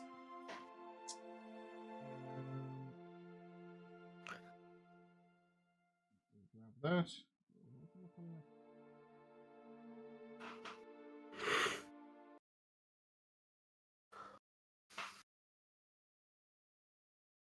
Oh, I think it's been renamed. Let's see if I can find out what I've renamed it to. Oh, it's a potion of energy now. Oh, okay. There we go. Yeah. I renamed it because it's. What's the difference between an antitoxin and an an antidote? Antidote is after the fact. Antitoxins before the fact. So one provides Oh. protection against poison, and the other one cures it. Oh. Antidote says when you drink this potion, it removes all poisons currently affecting you and ends the poison condition. Any effects as a result of poison are also ended. I believe an antitoxin says something along the lines of resistance against poison and advantage on the roll or something. That'd How be much is the interesting. cheapest of these potions? As a bonus action, you can drink a vial of antitoxin to gain advantage on saving throws to end the poison condition. The cheapest of these potions, way of looking at things, is 4 copper pieces. Oh, well, that's really cheap. Okay. I was just like, we don't have a lot of money. No, I mean, it is the antitoxin is 4 copper pieces. So I don't know how useful to you that is, but Do you think we could buy it and sell it for a dearer price? not. You might find it selling more in the city, but it won't necessarily be cheaper to you. The most expensive of these is the potion of climbing at 2 gold pieces. 2 gold. We may not Oh. have a lot of straight gold, but we do have a Did lot I of include items. the greater healing potion in that? I don't No. think I did. No. She has nothing to buy anything with, so she won't buy anything from you. Yeah. She might take barter Kinda for like- gems, but not for like random items. Yeah. All right. It was lovely meeting you. And you too. You're always welcome back. We appreciate that. You go avoiding the barrows now. The path will take you back to the main path before you pass through the barrows. A dark place. We'll do that. Especially this time of year. Who's your friend out there? I have many friends in the forest. Any specific one? The big bird has the big eyes. Oh, yes, well, he's, quite the proud fellow, but he watches over me, he does. Winston is his name. Winston. We have an understanding. I get that. All right. Let's head off, guys. There might be one more thing. I assume you're familiar with Nor. No, yes, he visits occasionally, collects herbs from me. For me, sorry, is what I was trying to say. Do you know of a way that one might get in contact with him? I do. Not many would be capable of sending the message, though. Is there something that perhaps I could pass along for you? We'd just like to talk to him in person. Oh, He helped us along the road, and where might he I find just have you? some questions. We're heading back to Norvina. He doesn't like the towns and cities much, but he does have reason to visit Norvina regularly. He's had some troubles with a moving forest to the southwest, though, so I don't know how soon he'll be able to look in, but I'll have someone send a message. With that, she will invite you to step outside with her. She lets out a long, sort of trilling whistle, and a tiny little sparrow comes and lands on her arm. She whispers quietly to it for a moment, and it flies off. Thank you. No problem.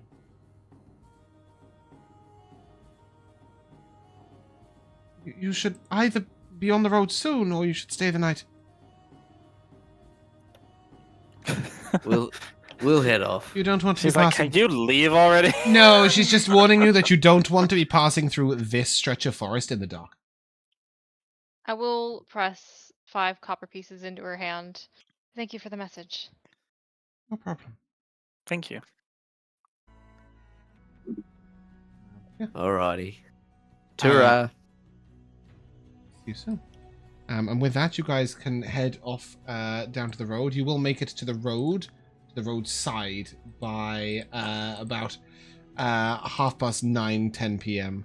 And I think that's probably where we will end. Cool. I know we started a little late, so I apologize for that, but I just think that's the place that it makes most sense. Well, she was meant to be the whole, or at least the first half of the episode, but well, she ended up being a footnote. We got we to will her.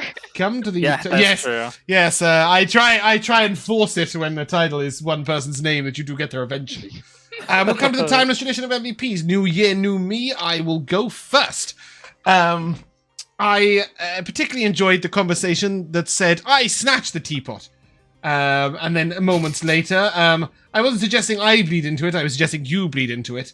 And then Elora responded with, what exactly happened to you guys that suggested we should bleed into a teapot? At which point, Bumpkin turned around and said, you're the ones under a gazebo. When taken out of context, it was the strangest dream trip ever. Such a bizarre conversation.